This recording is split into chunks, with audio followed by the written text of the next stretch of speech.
Hello friends, welcome to my YouTube channel. ऐसे ही मज़ेदार स्टोरी सुनने के लिए हमारे चैनल को लाइक और सब्सक्राइब जरूर करें। Part 3 episode 21 to 30। तेरी मेरी दुनिया। स्वधा के साथ गाड़ी में बैठी ब्लैकवुड विला जा रही है।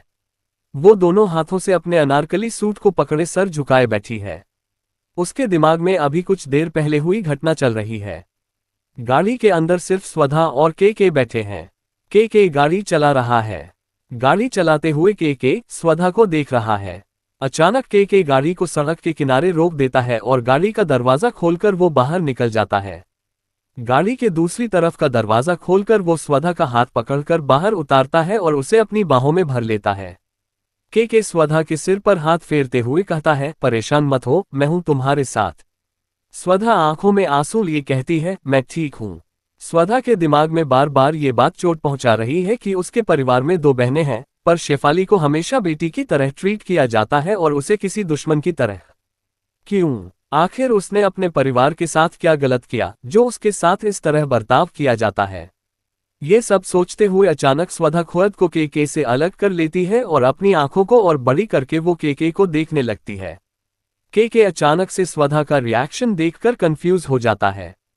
वो पूछता है, क्या हुआ? तुम ठीक तो हो? स्वधा एकटक उसे देखती हुई पूछती है, तुम मुझसे शादी करना चाहते थे, है ना? जब के ने स्वधा की बात सुनी तो वो खुशी से झूम गया। उसने खुद को संभालते हुए स्वधा का हाथ पकड़कर कहा, करना चाहता था नहीं, करना चाहता हूं मेरी चांद। मैं यकीन दिलाता हूं तुम्हें कि जब तक मेरी सांस चलेगी इस दुनिया में, तब तक तुम्हें कोई हाथ नहीं लगा सकेगा। स्वधा एकटक के को देख रही है। अभी हाल में ही उसका ब्रेकअप हुआ है। उस सदमे से उभरने की कोशिश में लगी स्वधा के से प्यार तो नहीं करती है, पर उसकी के और ईमानदारी देखकर वो के साथ सेफ महसूस करती है। स्वधा ने मुस्कुराते हुए कहा, चलो शादी कर लेते हैं। उद्धरण चिन्ह। के ने जैसे ही स्वधा को ये बात कहते सुनी, वो बस आंखें फाड़कर स्वधा को देखता रहा। स्वधा ने जब के को इतना हैरान देखा तो वो भी हंस दी। के को मालूम है कि अगर उसे कुछ चाहिए तो के उसे पाने के लिए जी जान लगा देता है। लेकिन स्वधा से प्यार करना के को सॉफ्ट बना रहा है। आज जब अपने ही प्यार से के ने ये सुना कि शादी कर लेते हैं तो वो खुशी से झूम गया। के का बस चले तो वो पूरी दुनिया भर में मिठाई बांटे, हर गली हर कूचा सजा दे, चीख चीख कर दुनिया वालों से बताए कि मेरे इश्क ने आज मुझसे कहा है कि चलो मुकम्मल होते हैं। हालांकि के ने अपनी फीलिंग्स पर थोड़ा काबू किया और स्वधा की तरफ देखा। स्वधा अपने विचारों में खोई हुई है। स्वधा इस बात को लेकर हमेशा से मानती रही है कि शादी जल्दी करना और देर में करना दोनों बात बराबर है। अभी तक उसे कोई के जैसा नहीं मिला जो उसका इतना ख्याल रखता हो। इसमें क्या फर्क है कि वो उम्र में बड़ा है। स्वधा जैसी भोली लड़की को कोई के जैसा समझदार ही संभाल सकता है। लेकिन स्वधा के चेहरे पे खुशी गायब पाकर के ने कहा, ऐसे फैसले जल्दबाजी में नहीं लेते, अगर तुम्हें वक्त चाहिए तो ले सकती हो। मैं हमेशा तुम्हारे सभी फैसलों का सम्मान करूंगा। स्वधा ने कहा, मैं शादी के लिए तैयार हूं। बस मुझे अपनी पढ़ाई पूरी करनी है। उसके पहले हम कोर्ट मैरिज कर सकते हैं। के सहमति में सिर हिलाता है और मुस्कुराते हुए कहता है, ठीक है। अब घर चले, या पूरी रात सड़क पर ही गुजारने का इरादा है? दोनों हंसते हुए वापस से जाकर गाड़ी में बैठ जाते हैं। कुछ देर बाद के ने स्वधा की ओर देखा, वो सो रही है। वो सुबह से अब तक बहुत थक चुकी है। के ने अपना मोबाइल निकाला और कॉल करके कहा, कोर्ट के पेपर तैयार करो और जैसे ही हो जाए ब्लैकवुड विला पहुंचा देना। के ने ये कहकर कॉल कट कर दिया। उसने स्वधा की ओर देखा जो बेसुध सो रही है। उसने धीरे से स्वधा की तरफ बढ़कर उसके माथे को चूम लिया। ब्लैकवुड विला पहुंचने के बाद के बहुत प्यार के साथ स्वधा को गोद में उठाकर अंदर ले गया। घर के नौकर जीतू अंकल दौड़कर बाहर आए और कहा, मालिक आप वापस आ गए। के ने बहुत धीमी आवाज में कहा, धीरे बोलो, मैडम सो रही हैं। नौकर ने जब ये बात सुनी तो वो समझ गया कि अभी कुछ भी बोलना ठीक नहीं। वो चुपचाप वहां से अंदर चला गया।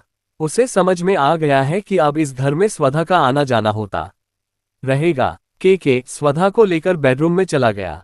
वहां उसने आराम से स्वधा को बेड पर लिटाया, उस पर ब्लैंकेट डाली और स्वधा को देखते हुए धीरे से फुसफुसाया, स्वधा, आने वाली सुबह तुम्हारी जिंदगी की एक नई शुरुआत होगी और मैं तुमसे वादा करता हूं कि कल से तुम इस दुनिया की सबसे खुश लड़की होगी।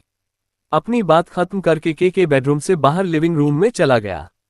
जब के लिविंग रूम में पहुंचा तो उसने देखा वहां अभिनव खड़ा है।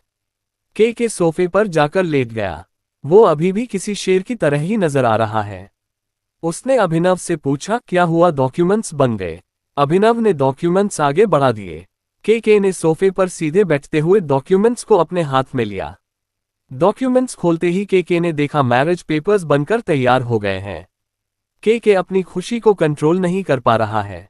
उसने खुशी के साथ अभिनव से कहा, अभिनव, तुमने सच में बहुत अच्छा काम किया है। कंपनी के सभी एम्प्लॉइज की सैलरी इस महीने से डबल। अभिनव ने रिस्पेक्टफुली हाथ को अपने सीने से लगाकर कहा, थैंक यू बॉस। मैं बाकी लोगों से भी कह दूंगा। हालांकि के कंपनी में काम करने वाले सभी लोगों की सैलरी बाकी कंपनीज के कर्मचारियों से काफी ज्यादा है। अब से उनकी सैलरी में और प्रॉफिट हो गया है। के ने सीढ़ियां चढ़ते हुए अभिनव से कहा, मैं आज ऑफिस नहीं जा रहा हूं, तुम संभाल लेना। ये कहते हुए के तेजी से सीढ़ियां चढ़ने लगा। बॉस, ऑफिस में आपकी जरूरत है। आप काफी दिन से आ नहीं रहे हैं तो काम पर असर पड़ रहा है। जीतू अंकल ने बाहर आते हुए अभिनव से कहा, बेटा, वैसे भी बहुत कम होता है कि मालिक घर पर रुके। आज खुश हैं और थोड़ा घर पर समय बिताना चाह रहे हैं तो इसमें बुरा क्या है? अभिनव ने इरिटेट होकर कहा, अरे चाचा, आपकी बात ठीक है, लेकिन इतनी बड़ी कंपनी, पहले ऐसे नहीं हो रहा था। बॉस अपने काम को लेकर सीरियस थे। जीतू अंकल ने मुस्कुराते हुए कहा, बेटा, आपको तो खुश होना चाहिए। अब तो आपको भाभी भी मिलने वाली है। अभिनव ने झल्लाते हुए कहा, यार चाचा, तुमसे बात करना टाइम वेस्ट करना है। अब हम कुछ नहीं बोलेंगे, जा रहे हैं। ये बोलकर अभिनव ब्लैकवुड विला से कंपनी के लिए निकल गया। तीसरे फ्लोर पर स्वधा अपने बेडरूम में जाग चुकी है। उसने आंखें खोली तो कमरे की छत पर एक महंगा क्रिस्टल लैंप लटक रहा है। उसकी आंखें वहीं गड़ गई और शांत स्वधा लैंप को निहारे किसी ख्याल में गुम है। तभी अचानक से एक आवाज आई, तो तुम उठ गई।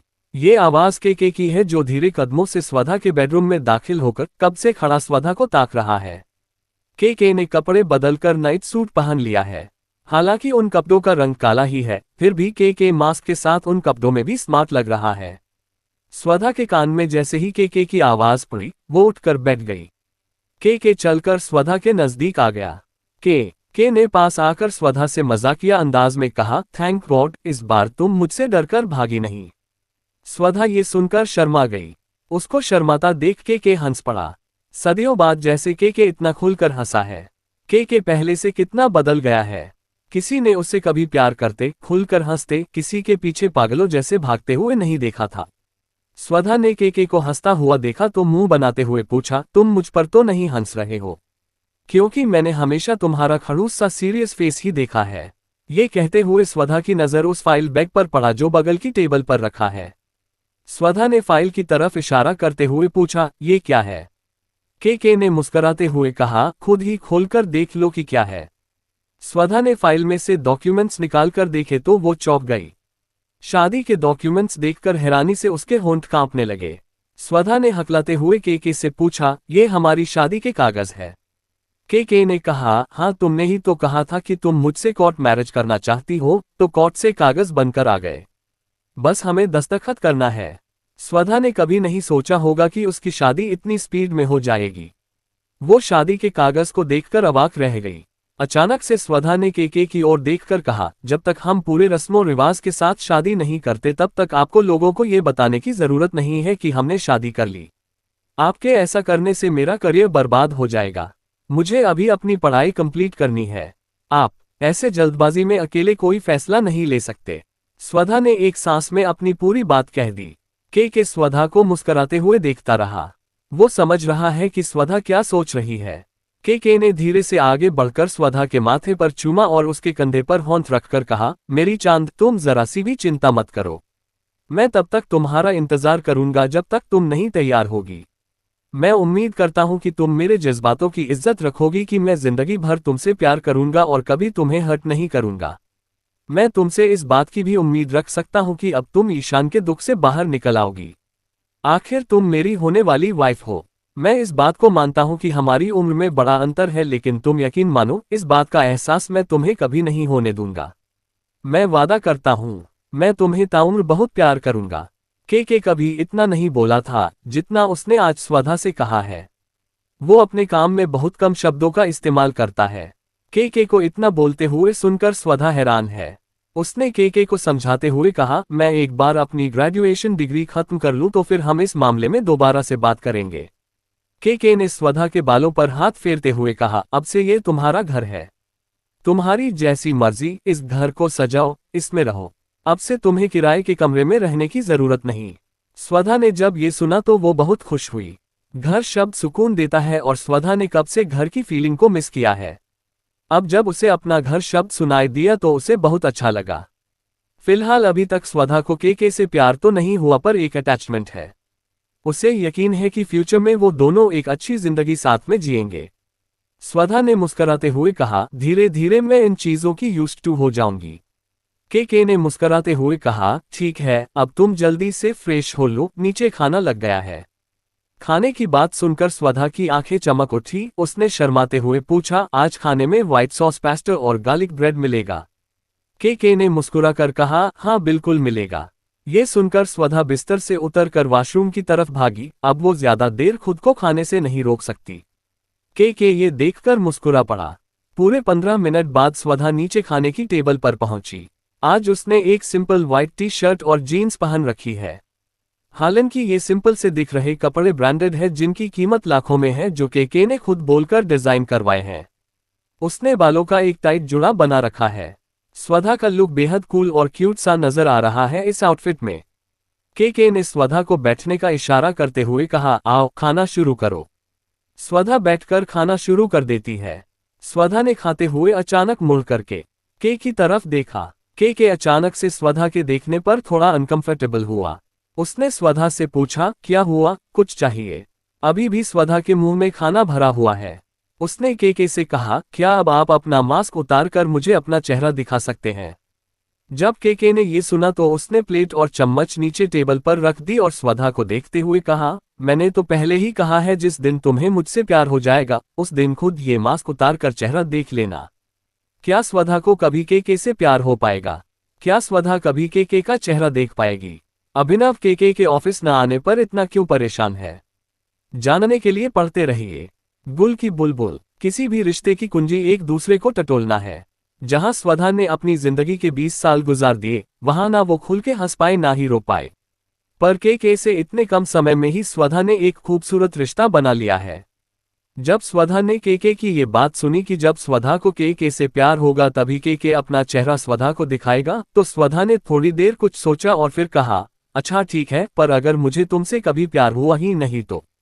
के ने जब स्वधा की ये बात सुनी तो वो थोड़ा सीरियस हो गया। फिर बिना स्वधा की तरफ देखे के ने कहा, अगर ऐसा हुआ तो मैं अपनी पूरी जिंदगी तुम्हारे इस ठंडे पड़ चुके दिल का बटन ढूंढने की कोशिश करूंगा ताकि मैं वहां पर रोशनी ला पाऊं। स्वधा ने के को जब ये कहते सुना तो वो थोड़ा झिझक गई। स्वधा को जब कोई जवाब समझ नहीं आता तो वो अपने होठों को सिकोड़ लेती है और स्वधा की आंखें जल्दी जल्दी ब्लिंक होने लगती हैं। जब के ने स्वधा को देखा कि वो कुछ गहरी सोच में है तो के ने स्वधा की तरफ दूध का ग्लास बढ़ाया। स्वधा ने जब दूध से भरा ग्लास खुद की तरफ आते देखा तो वो मन ही मन सोचने लगी, इससे पहले कभी ऐसा नहीं हुआ कि किसी ने मेरे दिल की इतनी कद्र की हो। स्वधा ने ग्लास हाथ में उठा लिया और के को देखकर कहने लगी, देखो जब हमारी शादी हो जाएगी उसके बाद हम दोनों की जिंदगी बहुत खूबसूरत बीतेगी। तुम इस बात के लिए परेशान मत हो कि मैं तुम्हें छोड़कर चली जाऊंगी क्योंकि तुम मुझसे उम्र में बहुत बड़े हो। जब के ने स्वधा की ये बात सुनी तो उसको समझ ही नहीं आया कि के इस बात पर रोए या हंसे। स्वधा ऐसी ही है, वो बात को ऐसे कहती है जैसे उसने अपनी जिंदगी के सबसे बेहतरीन शब्दों को चुनकर कुछ पेश किया हो, पर सामने वाला ये समझ ही नहीं पाता कि वो स्वधा की बात को इज्जत के नजरिए में ले या बेइज्जती के। के स्वधा को अब थोड़ा थोड़ा जान रहा है, इसलिए उसने मुस्कुराते हुए कहा, हाँ मैं जानता हूँ, मुझे तुम पर पूरा भरोसा है। स्वधा ने के की तरफ देखा और बहुत ही प्यारी मुस्कान स्वधा के होठों पर नाचने लगी। जब के ने स्वधा को अपने सामने इस तरह मुस्कुराते देखा तो उसे लगा जैसे ये के की जिंदगी का सबसे प्यारा लम्हा है। के जब स्वधा से नहीं मिला था तब वो यही सोचता था कि वो अपनी पूरी लाइफ अकेले जिएगा, लेकिन एक रात ने के की जिंदगी बदल कर रख दी। के को जीने का असली मतलब स्वधा के आने से समझ आया। इसीलिए के ने बिल्ला गैंग के लोगों को पैसे भिजवाए, क्योंकि कहीं ना कहीं के को लगता है कि उस रात की वजह से ही आज स्वधा उसके सामने बैठी है। के ये सब सोच ही रहा है कि तभी स्वधा ने कहा, मेरा पेट भर गया। ये सुनते ही के ने जीतू अंकल को आवाज लगाई।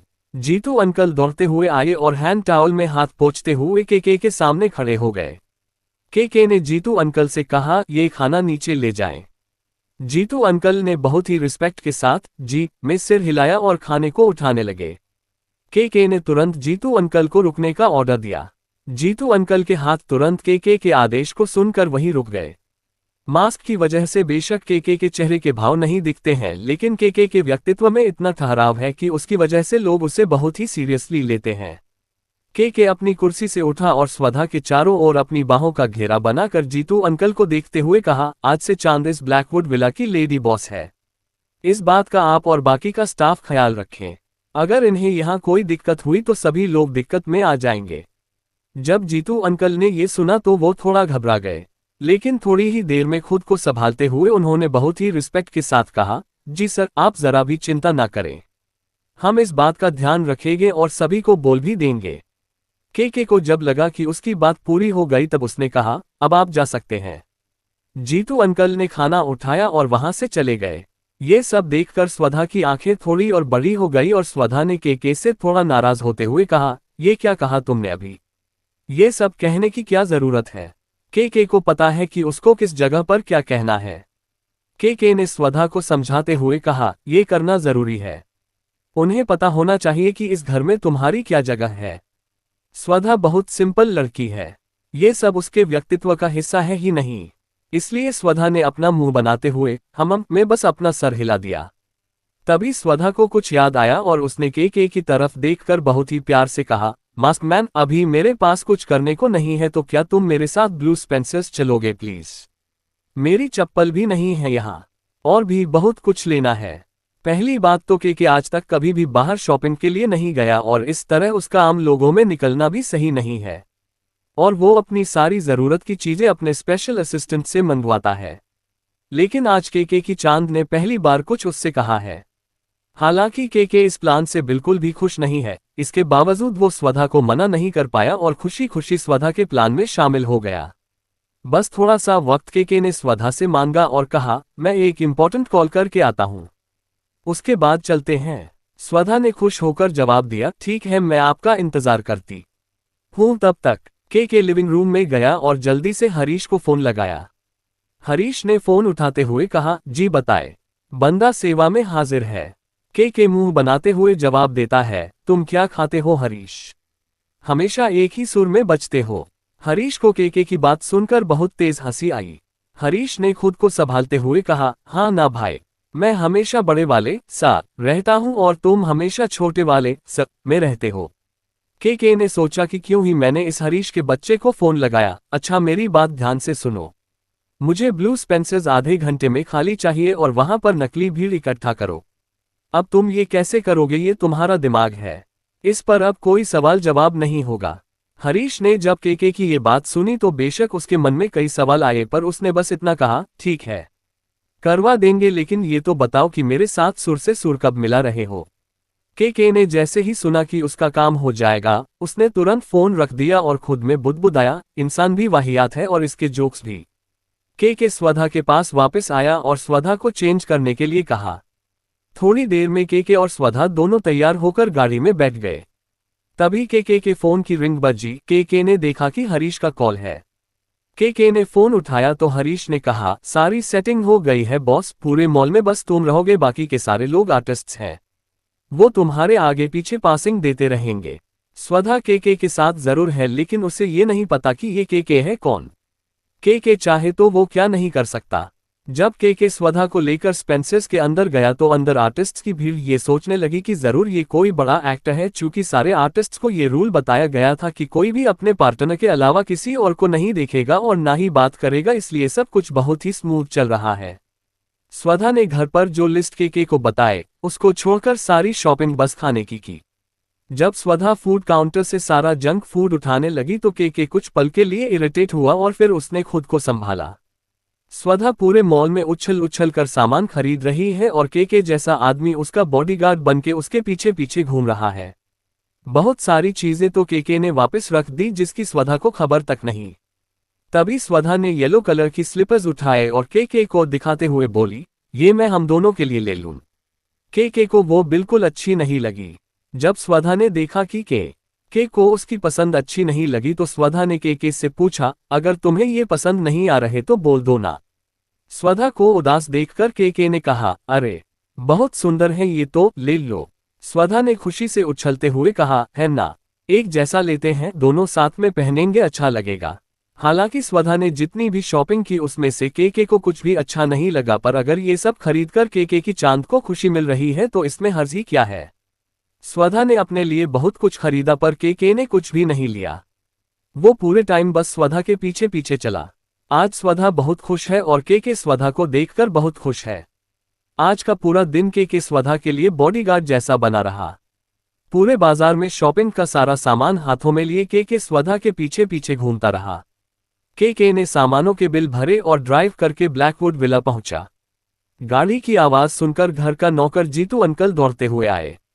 उसने दोनों को साथ में सामान उठाए देखकर कहा, मैडम सर, ये सामान हमें दे दे, हम इसको अंदर रख देंगे। स्वधा ने मुस्कुरा कर कहा, आज आप लोगों की छुट्टी है, आज के सारे काम हम दोनों मिलकर करेंगे। जीतू अंकल ने के की तरफ हैरानी के साथ देखा।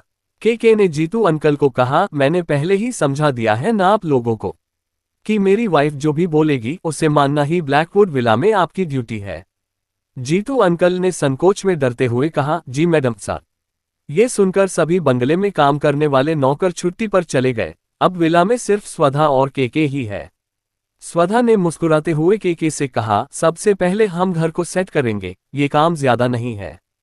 के ने हाँ में सिर हिलाया।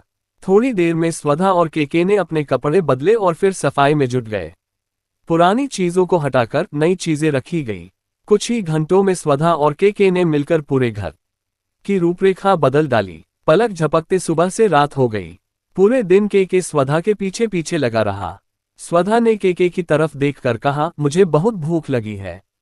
के ने मुस्कुराते हुए कहा, अभी तो शाम को तुमने स्नैक्स खाए थे, फिर से भूख लग गई।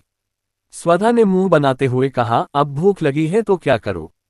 के ने जब ये सुना तो उसने स्वधा से कहा, ठीक है, मैं जा रहा हूं किचन में तुम्हारे लिए कुछ बनाने। स्वधा ने जब के की बात सुनी तो वो हैरान रह गई, क्योंकि उसे लग रहा था कि के को खाना बनाना नहीं आता होगा। स्वधा ने के से हैरानी के साथ पूछा, सच में आपको खाना बनाना आता है? के धीरे से कहा, बेशक बनाना आता है। स्वधा ने कहा, तब तो मैं जरूर आपके हाथों से बनी हुई चीज ही खाऊंगी आज। मुझे टेस्ट करनी है आपके हाथों की बनी हुई कोई भी डिश। के की जिंदगी का ये दिन सबसे अलग गुजर रहा है। प्यार में इंसान सच में क्या हो जाता है, इसका अंदाजा वो कभी नहीं लगा सकता। स्वधा और के दोनों ही आज खुलकर जी रहे हैं। शायद प्यार इसी को कहते हैं। क्या सच में के का अपनी कंपनी पर ध्यान नहीं है? के और कितने दिन इस तरह से खुलकर जी पाएगा? क्या स्वधा और के की जिंदगी की सारी मुश्किलें अब खत्म हो गई? स्वधा के इस तरह चले जाने पर क्या कोई भी उसे ढूंढने की कोशिश नहीं करेगा? जानने के लिए पढ़ते रहिए डिंग डांग गेम ऑन। के किचन के अंदर चला गया और स्वधा सोफे पर बैठी टीवी देख रही है। अचानक स्वधा ने के की ओर मुड़कर देखा तो वो अपनी हंसी नहीं रोक पाए। के ने एप्रन पहन रखा है और उसके दोनों हाथ में छुरी है। एप्रन पर बना कार्टून सच में बहुत क्यूट लग रहा है। अपनी शर्ट की बाह को ऊपर तक चढ़ाए के खाना बनाने में जुटा हुआ है। के भी एप्रन में बने कार्टून सा क्यूट लग रहा है। स्वधा अकेले कमरे में बैठे बोर हो रही है। वो दौड़कर किचन में गई और के को काम करते हुए देखने लगी। के ने जब फ्रिज से शिमला मिर्च निकाली और उन्हें धोकर कटिंग बोर्ड पर रखकर जैसे ही उस पर छुरी चलाई, स्वधा का मुंह ऐसे खुला जैसे उसने कोई ऐसी चीज देख ली हो जिसकी उसने कभी कल्पना ही नहीं की। स्वधा ने अपनी आंखों की पुतलियों को जल्दी जल्दी झपकाते हुए कहा, बाप रे बाप, तुम्हें देखकर मुझे नहीं लगा था कि तुम खाना बना लेते हो, पर तुम्हारी चॉपिंग देखकर लगता है कि तुम तो माहिर हो इसमें। स्वधा की यही बात के को बहुत पसंद है। स्वधा अपनी हर बात को बिल्कुल वैसे कहती है जैसे वो महसूस करती है, बिना किसी फिल्टर के। और जब स्वधा खुश होती है तब तो उसकी शक्ल पर मानो उसका दिल रखा हो। के ने अपनी पूरी कटिंग कर ली है। उसने गैस पर पैन रखा और स्वधा के सर पर हाथ फेरते हुए कहा, चांद, अब तुम बाहर जाओ, यहाँ पर तेल गर्म हो रहा है ना, छिटक के कहीं तुम पर ना आ जाए। स्वधा ने अपनी आंखें घुमाए और अपना मुंह फिर से सिकुड़कर किचन से बाहर निकलते हुए कहा, ऑफ मास्क मैन, जैसी आपकी मर्जी। स्वधा का मन नहीं कर रहा कि वो बाहर जाए, लेकिन के की बात को टालना उसको सही नहीं लगा। इसलिए किचन से जाते जाते केके को ऐसे देखकर स्वधा ने कहा, मुझे उम्मीद नहीं थी कि आप खाना भी बना लेते होंगे क्योंकि मुझे खाना बनाना नहीं आता सिवाय मैगी के। केके ने बड़े प्यार से कहा, फिक्र मत करो, फ्यूचर में जब तुम मेरे साथ रहोगी तो मैं तुम्हें रोज अपने हाथ का बना गर्मा गर्म खाना खिलाऊंगा। स्वधा ने मुस्कुराते हुए कहा, ठीक है। उद्धरण चिन्ह। जब केके ने प्लेट में कटी सब्जियों को कढ़ाई में पलटते हुए देखा कि स्वधा अभी भी वहीं खड़ी है तो केके फिर से कहा, तुम अभी किचन से बाहर जाओ, तेल के छींटे तुम्हारे ऊपर आ सकते हैं। स्वधा ने बेबसी के साथ सर हिलाया और कहा, ठीक है, जाती हूं। मुझे देखने भी नहीं दे रहे हो कि कैसे खाना बना रहे हो आप। केके को जब ये समझ आया कि स्वधा अभी बाहर नहीं जाना चाहती तो केके ने स्वधा को समझाते हुए कहा, ठीक है, मत जाओ, लेकिन दूर होकर खड़ी रहो। स्वधा किचन में खड़े केके को देख रही है। केके किसी प्रोफेशनल बावर्ची की तरह खाने को पका रहा है। कुछ ही देर में टेबल पर paneer tikka with mushroom, green pulao, raita और बनाना पैनकेक्स जैसी तमाम डिशेस सजा दी गई। वो सब देखने में काफी अच्छे लग रहे हैं। स्वधा ने जब टेस्ट किया तो वो बहुत ही टेस्टी बने थे। खाना खाते वक्त तक उन लोगों ने बात करनी जारी रखी। दोनों के बीच की दूरी धीरे धीरे घटती जा रही है। खाना खाते हुए स्वधा ने मुड़कर केके को देखा और पूछा, इससे पहले क्या आपने दूसरों के लिए खाना बनाया है? ये सुनते ही केके खाते हुए रुक गया। उसने मुस्कुराकर स्वधा की ओर देखते हुए कहा, मैंने केवल आज तुम्हारे लिए खाना बनाया है और फ्यूचर में भी सिर्फ तुम्हारे लिए ही बनाऊंगा। स्वधा ये सुनकर दिल ही दिल में बहुत खुश हुई। उसने मुस्कुराते हुए केके से कहा, आप अभी इतनी अच्छी बातें कर रहे हैं, भविष्य का पता नहीं कि क्या होगा, तो जो हमारे हाथ में है उसे अच्छे से जीने की कोशिश करते हैं। कल जब आएगा तब की तब देखेंगे। केके ने भी यही सोचा कि स्वधा सच कह रही है, इसलिए केके ने स्वधा की बात पर अग्री किया और सिर हिलाते हुए कहा, बिल्कुल सही बात है, जो आज है वही सच है, कल तो सिर्फ एक भ्रम है। दोनों मुस्कुराते हैं और खाना खत्म करके बर्तन को किचन में ले जाकर रखते हैं। स्वधा बर्तन को धुलने के लिए बोलती है लेकिन केके मना कर देता है कि कल जब स्टाफ आएगा तो वो साफ कर देगा। स्वधा ने अचानक से केके से पूछा, मुझे अभी तक नहीं पता कि आप काम क्या करते हैं, पर देखकर लगता है आप खूब पैसे कमाते होंगे। केके ने गहरी सांस लेकर कहा, तो कहना क्या चाहती हो? अमीर होना अच्छी बात नहीं है। स्वधा ने मुस्कुराते हुए कहा, बेशक अच्छी बात है, मुझे भी एक दिन बहुत अमीर बनना है। वैसे कभी भविष्य में मुझे पैसों की जरूरत हुई तो आप मेरी मदद करोगे ना? केके ने मन ही मन सोचा, तुम्हें क्या जरूरत है, तुम तो अभी से ही बहुत अमीर हो, मेरा सब कुछ तुम्हारा ही है। उद्धरण चिन्ह। लेकिन स्वधा से ये ना कहकर केके ने कहा, जरूर मदद करूंगा, आखिर तुम मेरी होने वाली पत्नी हो, तुम्हारे लिए नहीं करूंगा तो किसके लिए करूंगा। खाना खत्म होने के बाद दोनों सोफे पर बैठे फ्रूट्स खा रहे हैं और टीवी देख रहे हैं। अचानक स्वधा को कुछ याद आया और वो दौड़ते हुए कमरे में गई और उसने अपना मोबाइल उठाया। उसे नहीं पता है कि उसका फोन ऑफ हो चुका है। आरती और आलोक दोनों कितना परेशान हो रहे होंगे। दूसरी तरफ आरती और आलोक ने लगभग पूरा लखनऊ शहर और उसके आसपास के शहरों को छान मारा पर वो दोनों स्वधा का कोई पता नहीं निकाल पाए। जब वो दोनों स्वधा को ढूंढते हुए थककर चूर हो गए तब अचानक आरती के मोबाइल पर स्वधा का कॉल आया। आरती ने कॉल उठाते ही चिंता के साथ पूछा, कहाँ हो स्वधा तुम? मैं और भाई जी तुम्हें कब से खोज रहे हैं, तुम ठीक तो हो ना? स्वधा को थोड़ी देर के लिए खुद पर बड़ा गुस्सा आया। उसने माफी के लहजे में कहा, माफ करना, मेरा मोबाइल स्विच ऑफ हो गया था। तभी स्वधा ने देखा कि उसके फोन पर बहुत सारे मिस्ड कॉल पड़े हैं। स्वधा ने कुछ अननोन नंबर्स भी देखे लेकिन स्वधा को लगा कि ये आरती और आलोक ही होंगे, इसलिए स्वधा ने उस पर ज्यादा ध्यान नहीं दिया क्योंकि स्वधा की जिंदगी में आरती के सिवा उसकी फिक्र किसी को नहीं है। आरती ने स्वधा से कहा, ठीक है, कोई बात नहीं, लेकिन ये बताओ तुम हो कहाँ? वैसे तो स्वधा आरती से झूठ नहीं बोलती है पर इस बार स्वधा को लगा कि अभी ये बताने का सही वक्त नहीं है कि वो केके के साथ उसके विला में है। इसलिए स्वधा ने आरती से कहा, मैं बाहर हूं, मुझे घर नहीं जाना। आरती को कुछ समझ नहीं आया तो उसने फिर पूछा, स्वधा तुम सच में ठीक हो ना? देखो मुझे बताओ, मैं तुम्हें ढूंढ लूंगी, जहां बताओगी वहां लेने आ जाऊंगी। स्वधा आरती की परेशानी को समझती है लेकिन अभी स्वधा खुद बहुत मजबूर है, इसलिए स्वधा ने आरती को अपनी बात पर विश्वास दिलाते हुए कहा, आरती अभी मैं ठीक हूं, बस कुछ वक्त अकेले रहना चाहती हूं, जब मैं आना चाहूंगी तो मैं खुद तुम्हें बताऊंगी। स्वधा को आरती से झूठ बोलना सही तो नहीं लगा पर स्वधा के पास कोई दूसरा चारा भी नहीं है। आरती स्वधा को बचपन से जानती है, इसलिए आरती को लगा जैसे स्वधा कुछ छुपा रही है।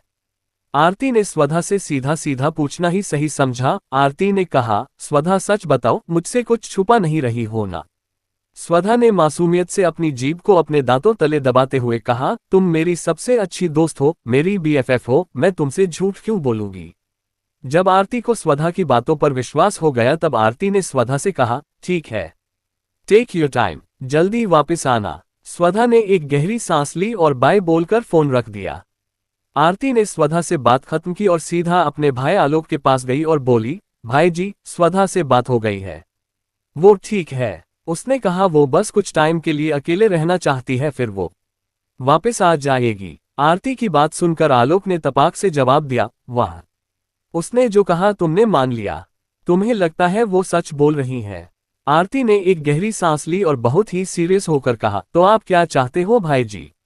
अगर वो नहीं बताना चाहती तो हम क्या कर सकते हैं, सिवाय इसके कि अब उसके आने का इंतजार करें। आलोक का दिमाग ये मानने को तैयार नहीं कि स्वधा सही जगह पर है। उसने कुछ सोचते हुए आरती से कहा, ऐसा करो, तुम पहले घर जाओ। आलोक की बात सुनकर आरती को थोड़ा अजीब लगा। फिर आरती ने आलोक को देखते हुए कहा, आप नहीं आ रहे हैं घर?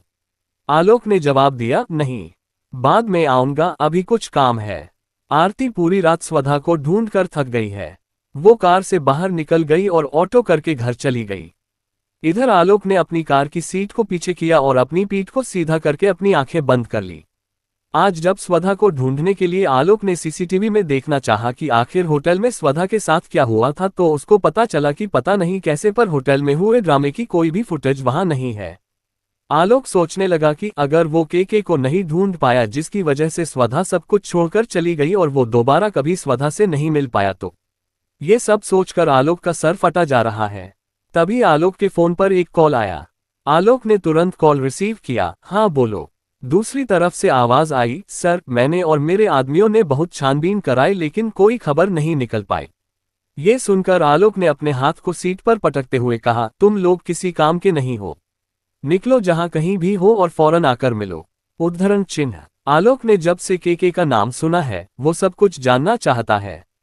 उसके दिमाग में लगातार एक ही बात घूम रही है कि आखिर स्वधा को ऐसे कैसे कोई अपने साथ लेकर जा सकता है। हालांकि केके का पता लगा पाना अभी मुश्किल काम है। इसके लिए आलोक को कोई नई तरकीबें निकालनी पड़ेगी। दूसरी तरफ हॉस्पिटल के कमरे से एक चीखती हुई आवाज आई, तुम सभी लोग भाड़ में जाओ, मेरी आंखों के सामने कोई नहीं चाहिए मुझे। शेफाली सब पर चीखती हुई बेड पर बैठी है। वो अब होश में आई है और शेफाली को स्वधा से हारना बर्दाश्त नहीं हो रहा। शेफाली को लीना ने संभालते हुए कहा, मेरी प्यारी बेटी, तुम तो राजकुमारी हो ना हमारी। अच्छे घरों की बेटियां ऐसे चीखती चिल्लाती नहीं है, और ऊपर से तुम तो प्रेग्नेंट भी हो, बच्चे पर बुरा असर पड़ेगा बेटा। लीना की बात सुनकर शेफाली और ज्यादा रोने लगी और लीना से लिपट कर कहने लगी, मॉम, स्वधा की किस्मत इतनी अच्छी क्यों है? जब लीना ने शेफाली को ये कहते सुना तो उसने शेफाली को समझाते हुए कहा, तुम बिना वजह ही इतना सोच रही हो। क्या हुआ अगर स्वधा को उसका साथ देने वाला कोई मिल गया? वो है तो एक गुंडा ही ना, वो भी गंदी शक्ल वाला। शेफाली ने रोते हुए लीना को जवाब दिया, पर अगर ऐसा नहीं हुआ तो? वो कोई गुंडा नहीं निकला, तब उसकी शक्ल भी अगर अच्छी हुई तो तब तो स्वधा मुझसे जीत ही जाएगी ना।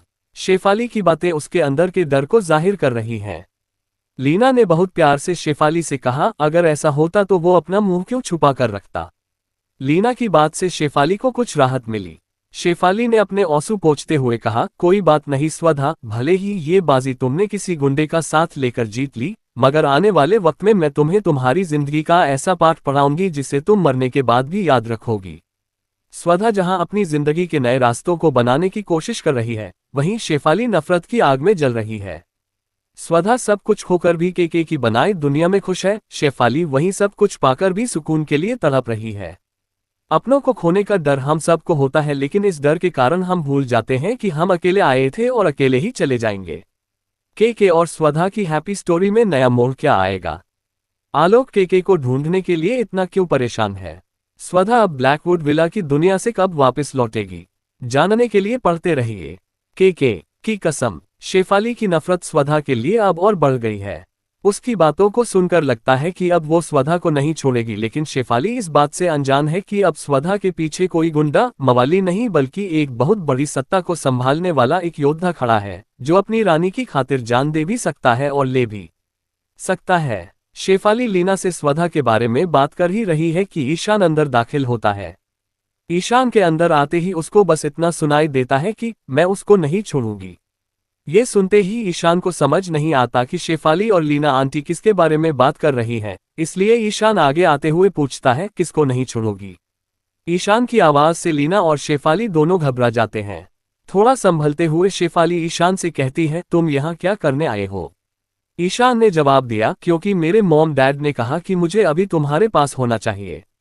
ईशान को पता है कि शेफाली उससे नाराज है, इसलिए वो लीना आंटी से कहता है आंटी आप जाओ, मैं रुकता हूँ शेफाली के साथ। पहले तो लीना मना करती है लेकिन फिर मान जाती है। लीना के जाने के बाद ईशान शेफाली के पास कुर्सी रखकर बैठ जाता है और शेफाली से कहता है तुम अभी किसके बारे में बात कर रही थी आंटी से। शेफाली बात को दूसरी तरफ घुमा देती है और कहती है जिन्होंने हमारी कंपनी को नुकसान पहुंचाने की कोशिश की है उनको नहीं छोड़ूंगी। ईशान ने शेफाली की बात पर हामी भरी और शेफाली की पसंद का चिकन सूप एक बोल में निकालकर शेफाली की तरफ बढ़ाते हुए कहा ठीक है मत छोड़ना, लेकिन पहले इसे पी लो। शेफाली ने मुस्कुराते हुए चिकन सूप का बोल अपने हाथ में ले लिया।